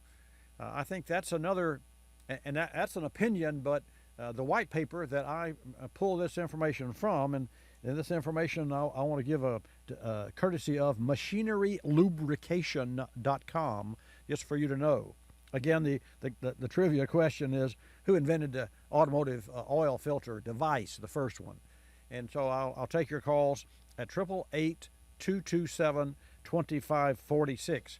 And interestingly enough, a little later in today's program, we're going to reach out to the West Coast. We've got to give those guys out there a chance to wake up. I mean, it is 10 to noon on the East Coast is one thing, but 7 to 9 on the West Coast. So we're going to be talking with Neil Kohler, who is the co-founder, director, and the CEO of Pacific Ethanol, and a very interesting individual and a very interesting business. I've mentioned before on air at length, I catch a lot of flack about ethanol, but mostly, and I won't say 100% because you would never say, and there's nothing absolute, but the flack that I get is from people that really are simply ignorant to the process or to the makeup or chemistry of the fuel. And just to that end, the first automobile that Henry Ford ever made was a quadricycle, and that was in 1896, and it ran on ethanol. And America's first flex fuel car, for your information, was a Henry Ford's 1908 Model T, and it would run on either or. So that's a fuel and a fuel additive now that's being used for. It's been around for a long time, and if I were the oil industry, I would also be a little concerned, as they obviously are, because they fight tooth and nail to try to stop the growth of the use of ethanol as an additive. It's a powerful additive, and to that end, I was recently invited. Recently means yesterday, folks, and you're the first to hear this, and so I want to share this with you. I was recently invited to come up to the Indianapolis 500 this year. Well, wait, next year, 2016, and participate in the Andretti Camp for an event that has to do with the Indiana Corn Council. It's a very interesting process. It's a forum there, but also I'll be meeting with hundreds or 50, I don't know how many will be there, but it doesn't matter, of local technicians and taking their questions about. Now, these are my roots, right? These are my guys, and I'll be taking their questions about ethanol. But more importantly than what I'm doing is the fact that Andretti has invited everyone into his camp, and we'll get to tour his camp and where he makes the automobiles, and also go up to his suite. And this is going to be the week leading up to the Indy 500, which is the 16th, 17th, 18th, and 19th. So that midweek of May of 2016, I'm going to be in Indiana, and that's going to be a lot of fun for me. Gas prices this week are down. The average is $2.17. Wow, $2.17. Gas prices are down from same time last year and down from same time last week. And that's in every region of the country, and that has a lot to do with supply and demand. Unbelievable. And here we are using more gasoline than ever before. This is the fact. These are that come from reports from the Department of Transportation. We'll take a call from Kansas. Roger from Kansas, and then I see that Tim and Mark, you're in the queue as well. Roger, welcome to Bobby Likis Car Clinic. So, who invented the first oil filter device for automobiles? Is it James A. Alberts? That is incorrect, sir, but thank you so much for your call and participating. Where do you live in Kansas? Wichita here. What do you drive? Oh, I drive a F-150 Ford pickup and a Kenworth tractor. So, really? Well, so you got both ends of the spectrum covered. You can do the minor hauling, or you can do some heavy lifting. Oh, we do the heavy hauls in here. I hear you. Roger, thank you so much for your call. Stay tuned because you're going to find out soon who actually invented the oil filter. We'll take a call from Mark. Mark in Nebraska. Mark, who invented the first oil filter? Ernest Sweetwater. Are you sure? Yes. Well, that is incorrect. But that is partially incorrect. How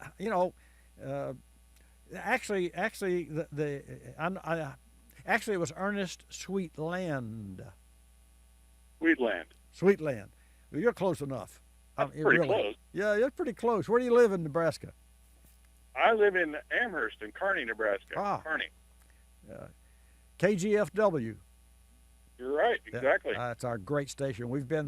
I've actually been right in the station, and of course, there you have the Central Nebraska, classic car club, and you have that assault on the town, and which is a mild way of saying we have 600 cars that come into the Kearney, Nebraska one time a year. It's always a fun event.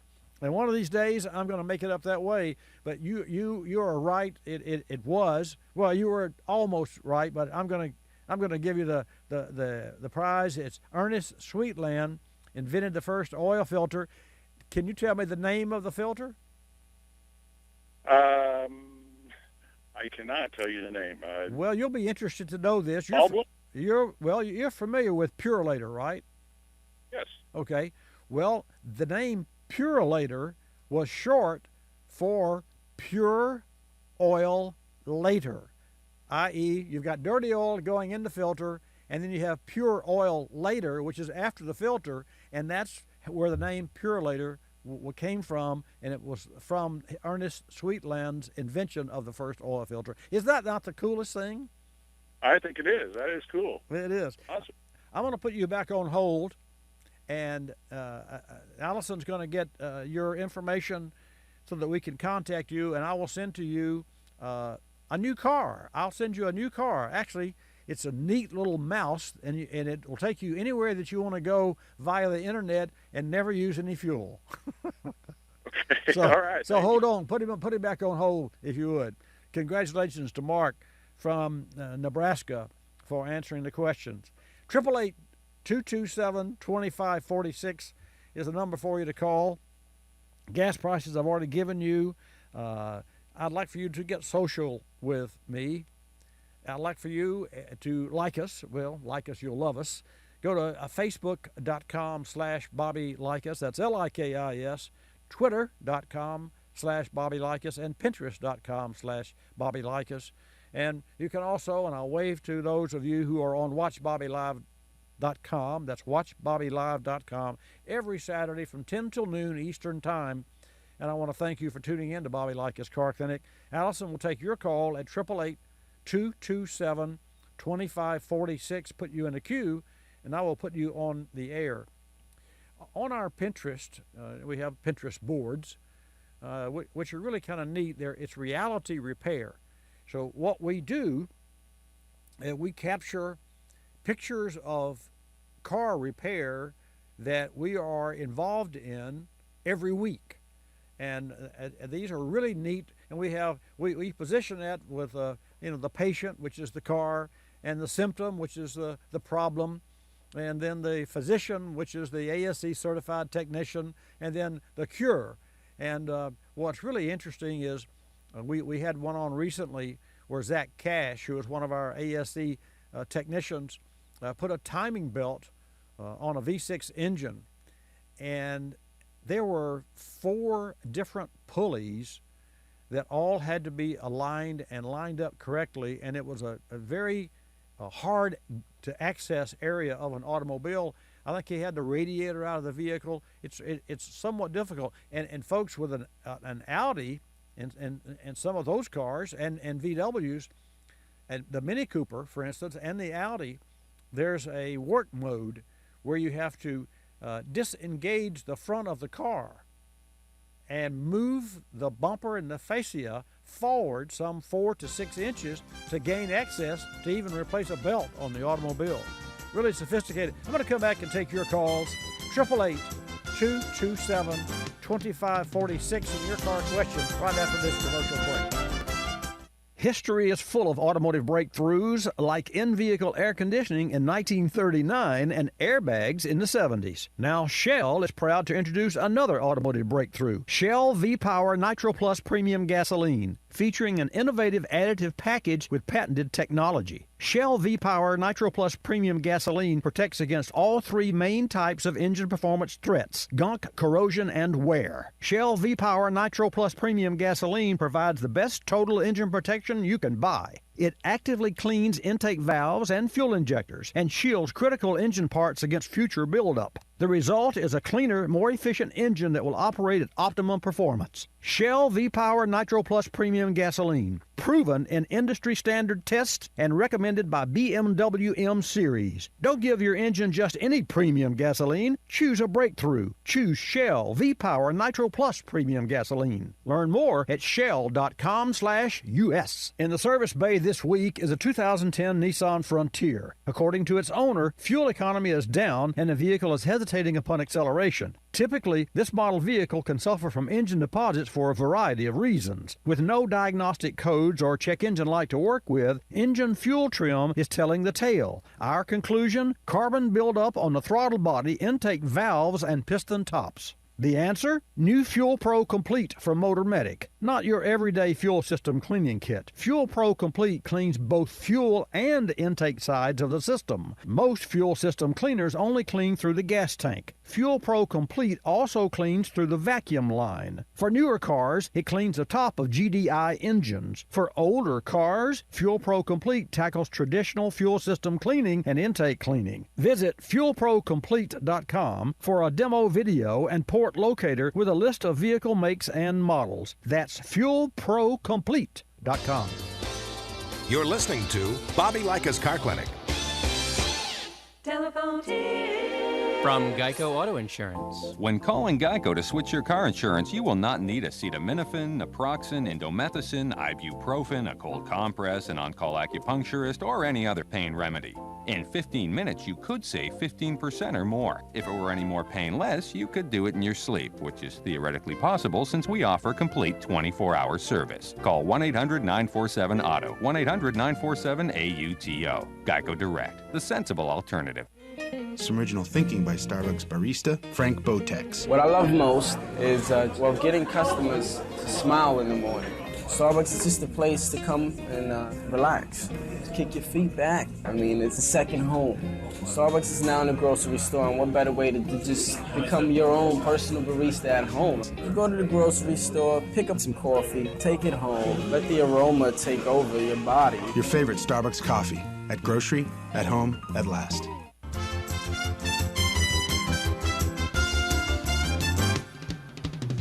And now back to Bobby Likis Car Clinic and your host, Bobby Likis. And welcome back to this segment of Bobby Likis Car Clinic. I'll take your calls at 888. Well, actually, Allison will take your calls and put you in the queue at 888 Car Clinic or 888-227-2546. And I'll do my best to answer your questions. And I hope that you have a good time on these broadcasts because every Saturday, this is our 24th year, we come to you, and I'm here to answer your car questions. And quite candidly, I can't tell you how to fix your automobile over the phone. My job and my goal is to give you buzzwords, inside information. You ever been to a doctor and then you leave the doctor's office and you take a family member with you and you both walk out and you get in the car in the parking lot and you say, well, what did he or she say about, well, we didn't ask that question. So that's where I can help you, because I can help you and I can give you buzzwords with regard to automotive repair and the health of your car. And then I can also provide you with the right questions to ask when you take your car in, so that, number one, and you should not, nor should you expect a shop to accept your keys. And don't just say, oh, take care of it and toss your keys, unless you toss your wallet. Because what you're doing, in essence, is you are telling the shop to make the problem go away, but you don't want to be involved in the repair. And that is not the way it's done. At least Not if you want to be aware of, number one, you have to know what it's going to cost, how long it's going to take to fix it, and what's wrong with it. Those are the three questions that are the main questions. So that's where I can help you, because we, in addition to our Global Cast network, some 44 years, we're in the automotive service. And the name of the company there is Bobby Likis Car Clinic Service Pre-Repair. We created the pre-repair program. And it's a service program that stands for the prevention of repair. And it would be my goal one day to prevent all repair. And you say, well, you'd be out of business. No, never. Because people drive cars until they break. And they just expect the car to run forever. And then there's sometimes that you just don't have time to get the car fixed until it makes noise. And that's where you need those little buzzwords. You need to know what to smell for, what to feel. Use your eyes, use your ears, and use your nose, use your senses. And even if you're not technically inclined, you know what raw gasoline smells like. You come out of your garage and to get into your car, and you smell raw gasoline in the garage, don't crank the car up. Look under it. There's a challenge there. There's raw gasoline, and what is so dangerous about gasoline on a garage floor, gasoline won't burn. The fumes burn. So when the gasoline's on the floor and you smell the fumes, you got a little mini combustion chamber just waiting for a spark to happen. And it could be a garage door opener spark. It could be the car lighting off. It could be a lot of things, but it doesn't have to be. Let's take a call from James. James, welcome to Bobby Likis Car Clinic. Thanks for calling. Bobby, I enjoyed always listening to your show. I have a little pet peeve, though. I have to admit, I don't want to split hairs, but I love ethanol-free. I mean, it's just because of one reason.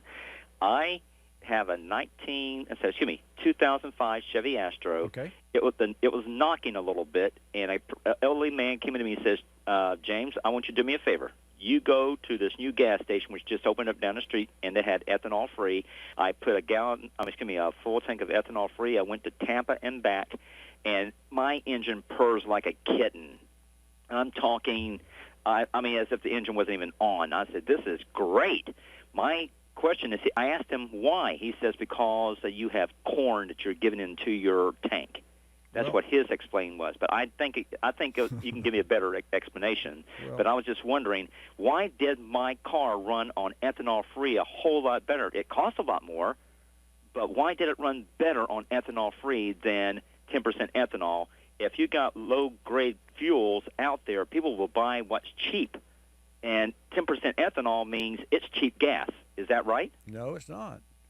Please inform me then, because I just know that my car runs very good on ethanol-free gas. I will. I have a challenge. I have a challenge for you.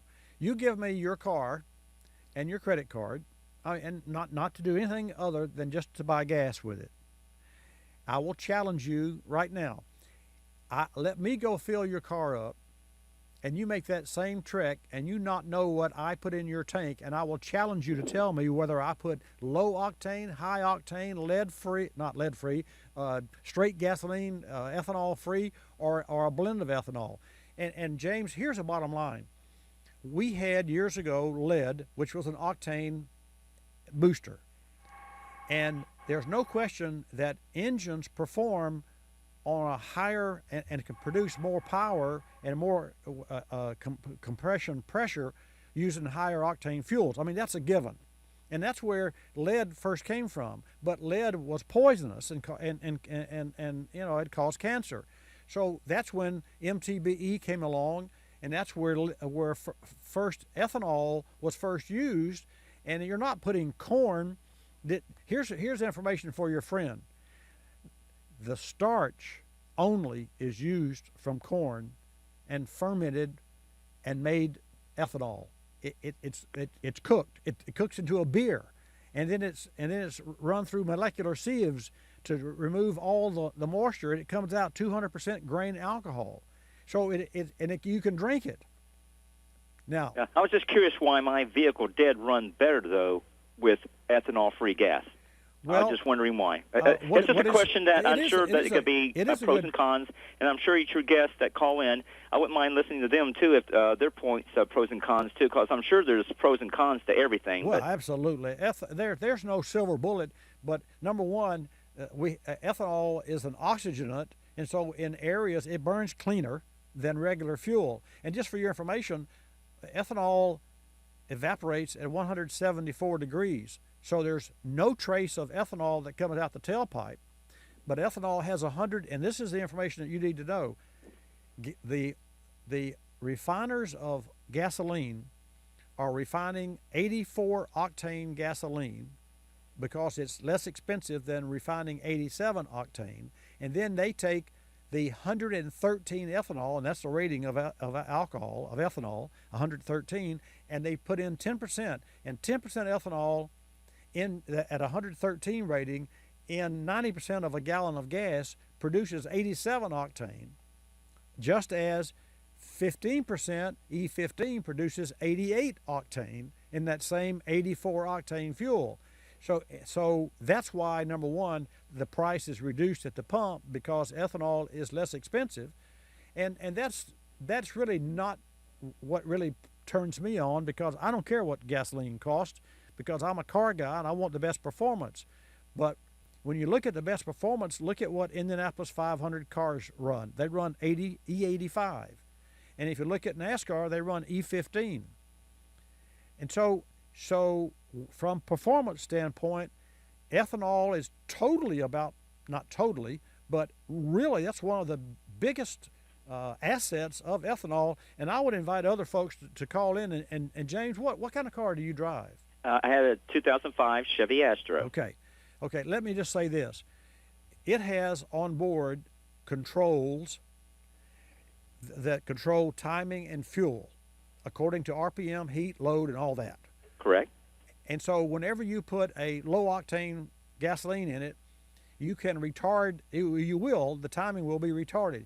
Just like if you read a Lexus owner's manual and the car is manufactured and the engine's designed for high-octane gasoline, it will tell you in the book that you can use low-octane fuel, but you won't get the same performance. That doesn't mean that the performance like you and I would feel normal driving. It means under drag race or under wide open throttle, because that's where you really load the cylinders and you need that anti-knock, and that's where the high octane comes from. So I would just say to you that for your own information, and I invite everyone, and I appreciate your call, I would say to you that now that you've got your mind wrapped around the straight gasoline, I would like you to try the other. I'd like for you to go back using the same octane, whatever you used, go back to the E10 or E15, either one, and make a similar trip, and tell me and tell yourself honestly, do you feel any difference? You could have had a problem with your automobile. Yeah, this is a possibility. Oh, sure it is. I mean, I'm in the 44 years in the business. It's unbelievable at how ambiguous. Yeah, I don't put anything to, like I'm saying, to test. I want to make sure that, if it could be a fluke, that what I did. Absolutely. But I'm just letting you know that this is what happened to me. And that was just trying to give you, courtesy of, I appreciate all the knowledge that you give people. I just wanted to tell you my story to see if there's any other people out there that have done the same thing. Fair enough. And I really appreciate your call. And I would, so I would issue that. And folks, I would just ask that you call the same way and give me your experience. But as they say, one monkey don't make a show. So, and no flame intended, obviously. Yeah. But understood. Thank you very much for taking my call. Thank you, James. But one test doesn't make for a test, and that's true. So I just really want you to know that, and I also want James, and that's one of the neatest parts about hosting this program, is being open for calls. Let's take a call from John. John, welcome to Bobby Likis Car Clinic. Thanks for taking my call. My pleasure, sir. This is concerning tire pressure. Let's see if I'm doing things right. Okay. When I load up my car, it costs 35 pounds. When I load up my car, I put in 38 pounds. When I'm taking a long trip. Okay. Is that correct? it beats me. I like 2 to 3 psi over the factory recommendations, and especially with a load.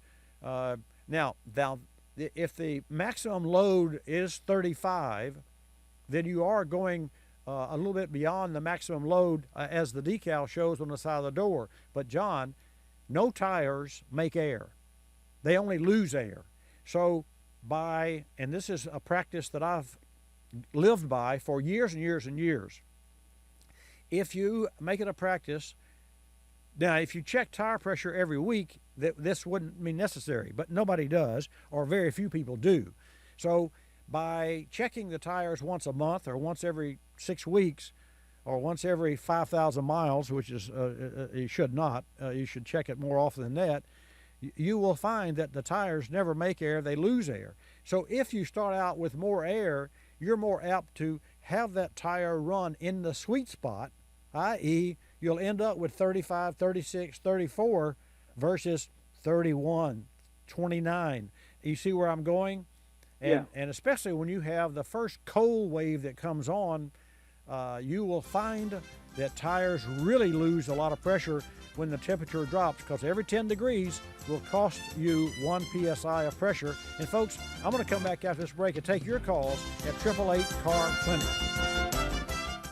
I'm Bobby Likis, calling all technicians with 20 facts about ethanol. Myth is that ethanol production dramatically increases the price of corn and food. Fact is that experts from the U.S. Department of Agriculture, the World Bank, academia, non-governmental organizations, and independent consultants like Informa Economics all note that a complex and interrelated range of factors influence food prices, including supply chain costs, commodity speculation, weather, monetary policies, and oil prices. The fact remains that no statistical evidence exists demonstrating a significant link between ethanol, corn prices, and rising food costs. And according to the USDA, American farmers receive just 12.6 cents of every dollar spent on food. I'm Bobby Likis with 20 facts about ethanol, brought to you by the Renewable Fuels Association. Drive to ethanolrfa.org.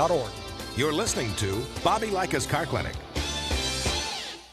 You can call them used. You can call them previously driven. You can call them anything you want. The point is somebody, maybe even a dozen somebodies, owned the car before you did. And before you put down your hard-earned dollars for the car, you deserve to know exactly where it's been. Get a vehicle history report from Carfax.com. They'll give you the real history of any used car. Visit CARFAX.com or ask your dealer for a Carfax report. Don't buy a used car without Carfax. I, Dennis Walker, pledge allegiance to the roof. I know it'll be clean. I know it will be comfortable.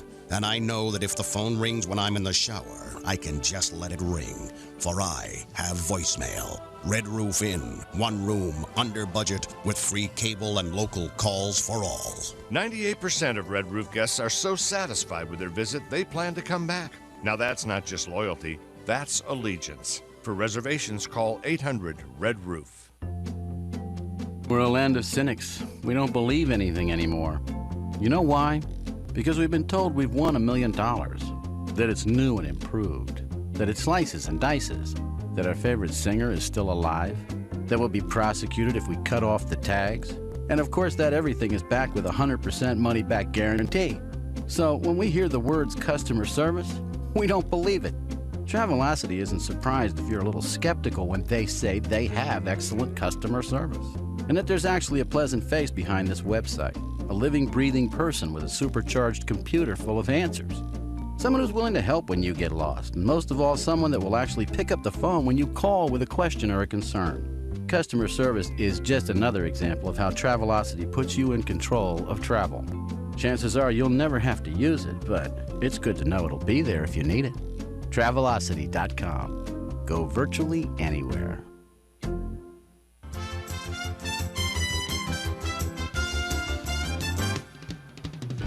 And now back to Bobby Likis Car Clinic and your host, Bobby Likis. And welcome back to Bobby Likis Car Clinic. Great program today. I'll take your car questions at 888 Car Clinic right after this.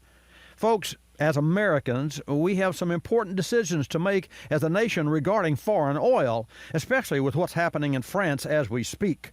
It's my job as your source for reliable, truth-based automotive information to deliver the facts to you so you can make best of decisions. On the line with us now is Neil Kohler, co-founder, director, and chief executive officer of Pacific Ethanol.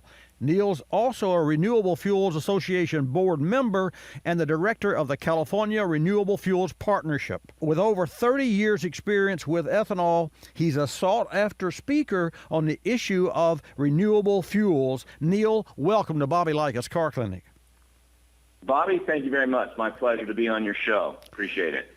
Neil, share with our Car Clinic listeners and viewers how you got involved in ethanol industry.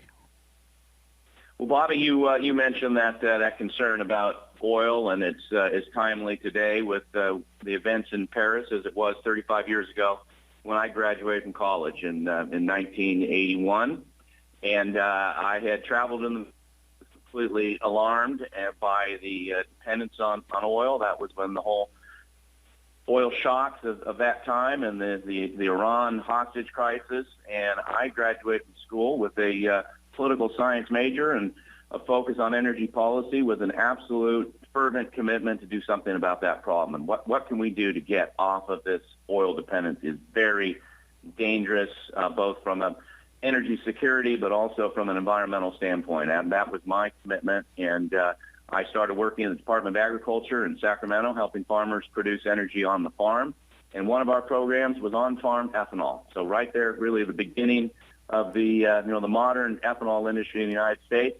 When I saw that on-farm still, I said, this is it. This is what could actually make the difference and be the solution to replacing oil. And I have been focused on that mission, and it's a business, but it's as much a mission as a business ever since. Well, certainly, and a lot of things have happened since then, and the growth of the ethanol and blending industry speaks for itself. But, Neil, what, in your opinion, are some of the biggest myths and misconceptions about ethanol, and what's the truth? Well, the truth, let's start with that, because, the misconceptions are just that, the lack of information and ignorance. And I understand that not everybody can know everything about everything, but the oil company's done a very successful job when taking something that people don't really know anything about and totally confusing them. The truth is that ethanol is the highest octane, the lowest cost source of octane, lowest and most efficient way to reduce carbon emissions, the most powerful fuel on the planet that is a renewable resource, and is the most efficient fuel, liquid fuel for transportation in the world. And that in not only being this great performance fuel, which you appreciate from the car side, but in so doing, we relieve our dependence on oil. So very good from energy security. We're providing meaningful family wage jobs for thousands and thousands of people in this country. We are reducing carbon emissions, and we are doing this in communities throughout the world. It's been a Midwest industry, but I was a pioneer in bringing ethanol plants to the West Coast and providing those same benefits out west. We now see people doing it really coast to coast, and increasingly the ethanol we're producing in the United States is becoming one of the fastest growing exports in the United States as we are bringing the benefits of that fuel to the world. We're talking with Neil Kohler, co-founder, director, and chief executive officer of Pacific Ethanol. Neil, why does the ethanol industry have so many ups and downs? Well, it's not different than really any other commodity business. There are ups and downs when you're in a commodity business.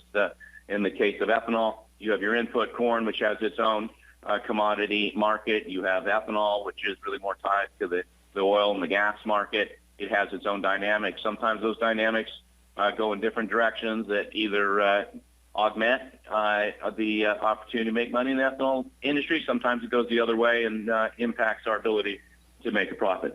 So there's just that. And then the other issue, and this gets to some of the policy issues, renewable fuel standard, is that we are supplying into a market, and we love our customers, the oil companies. They are our customers, but at the same time, they have a lock on the market. And so this is where policies are very important to liberate this fuel that provides so many benefits to the environment, to the consumer, and the economy is to give us access.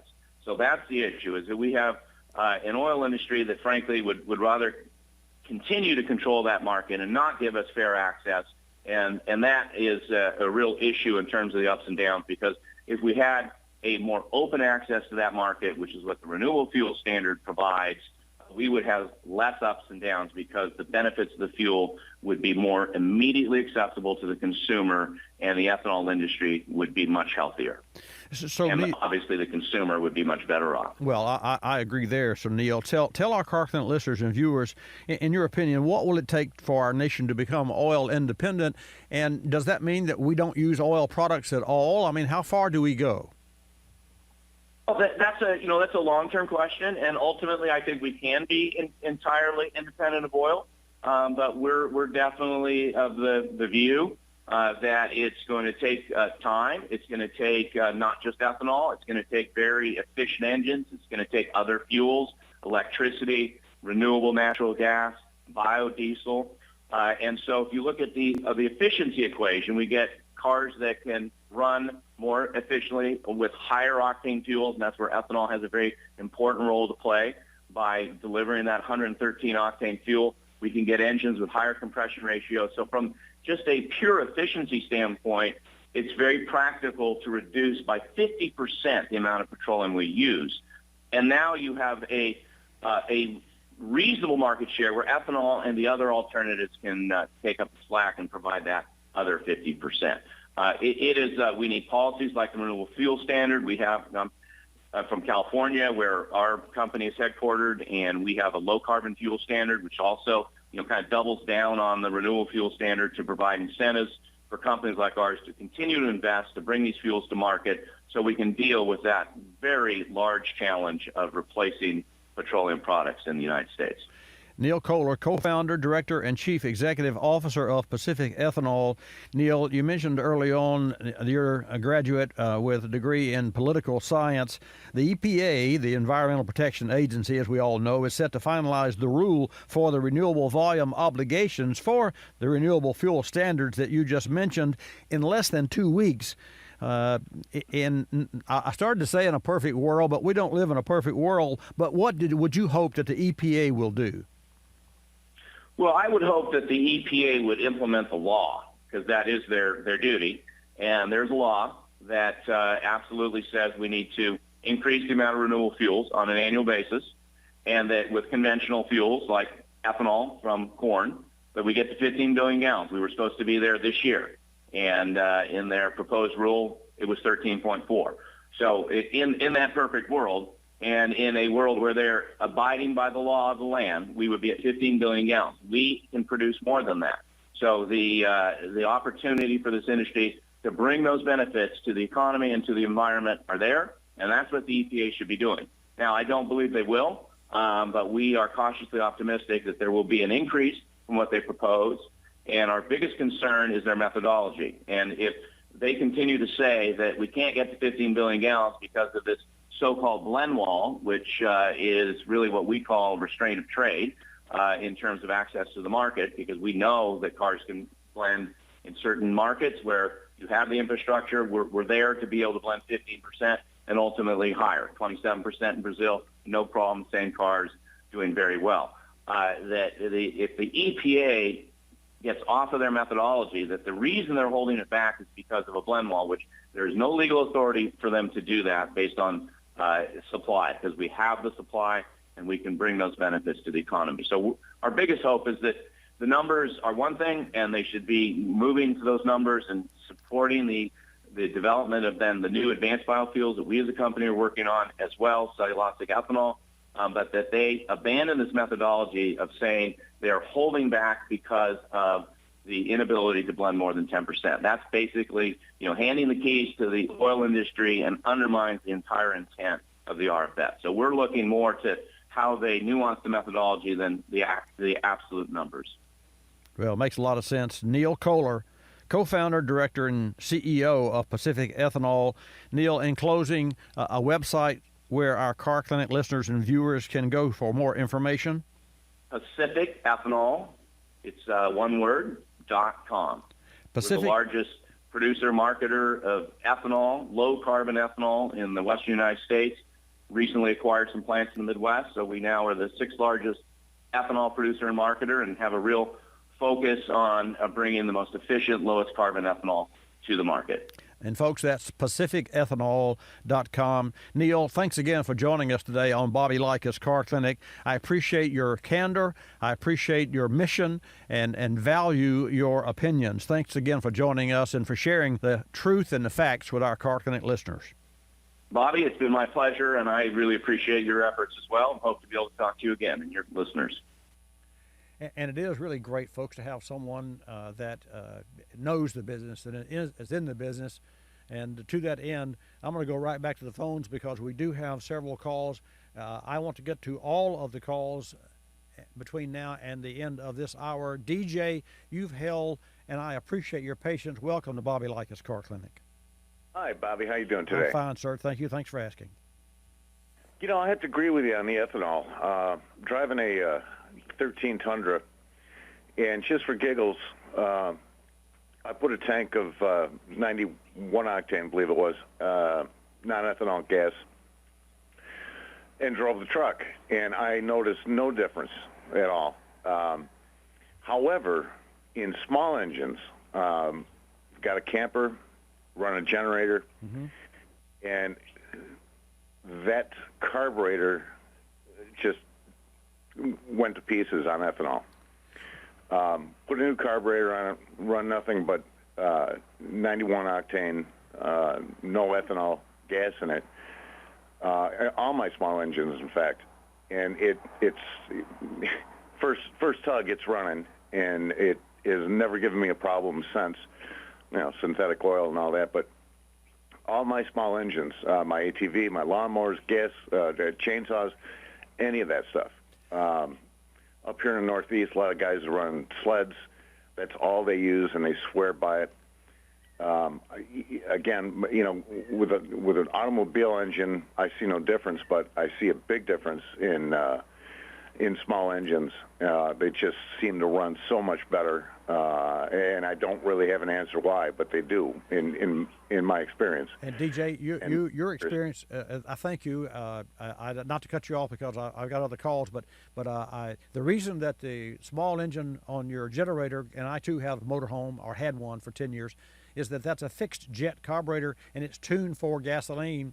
And therefore, when you put in ethanol, which has air in it, has oxygen, because ethanol contains 35% oxygen in every molecule, it does change the air-fuel ratio, so you're valid. But you're right on both cases, and consult the owner's manual with regard to smaller engines. And I really appreciate your call. Thank you again. Try to get in a little earlier next week. Marco, let's go to Marco in New York. Marco, welcome to Bobby Likis Car Clinic. Thank you. Hey, Bob. Hi, sir. Can you hear me? I can. Hi, sir. Hang on. I'm redoing my house and a little echoey. Let me go outside real quick. I'm a mechanical engineer here in New York. Spent the greater part of my life working in a repair garage, mom and pop shop. Yes, sir. That's what got me into mechanical engineering. A few statements about ethanol. I know that show was pre-recorded. The fellow there, I know he's the CEO or president of that company. Yes. While I admire his degree in political science, the truth with ethanol is, and I've taken courses in alternative energy and spent the greater part of my life working on small engines and large engines. Yes, sir. The BTUs are just not there. The higher heating value, which is what we use in the engineering field, to determine the amount of energy content per pound of a liquid. Ethanol is not near what gasoline is. You're right. Ethanol is somewhere in the 76. That can be overcome. Okay. That can be overcome by increasing, as you know, the compression ratio of the engine. Exactly. However, the reason EPA and everyone is worried about that is obviously, as everyone knows, the scandal that's going on with Volkswagen. Pollution, as it is now in our world, everyone is worried about, obviously, carbon dioxide and also the nitrogen oxide. But sir, Marco, you're mixing diesel and ethanol, because the Volkswagen debacle is all about diesel fuel, and ethanol is an oxygen, so it's cleaner. Gasoline with ethanol burns more cleanly than gasoline without ethanol. As you increase compression ratios of engines, which is what you would have to do to make ethanol get you the same miles per gallon as gasoline, because it doesn't have the same energy content. As you increase compression ratio, you increase efficiency, which is why partly a reason why diesels do have higher efficiencies. As you increase efficiency, the nitrogen oxide, the NOx, that comes out, that is also a greenhouse gas and causes acid rain, nitric acid. That is one of the problems with ethanol, is that you do have to increase your compression ratio. Otherwise, what's the point? You're getting less miles per gallon if you're burning ethanol. Where's the savings? Well, might I say this? To that point, and Marco, please call back next week. I really appreciate your call. We're at the end of the program. I would just say that that's where EGR and exhaust gas recirculation comes in to offset the NOx. Folks, that's all the time we have for today's program. Thank you. Michael, I'll have to get to your call next week. Thank you so much for your calls, folks, and thanks for tuning in. And may not be reproduced or rebroadcast without the express written approval of Car Clinic Productions Incorporated.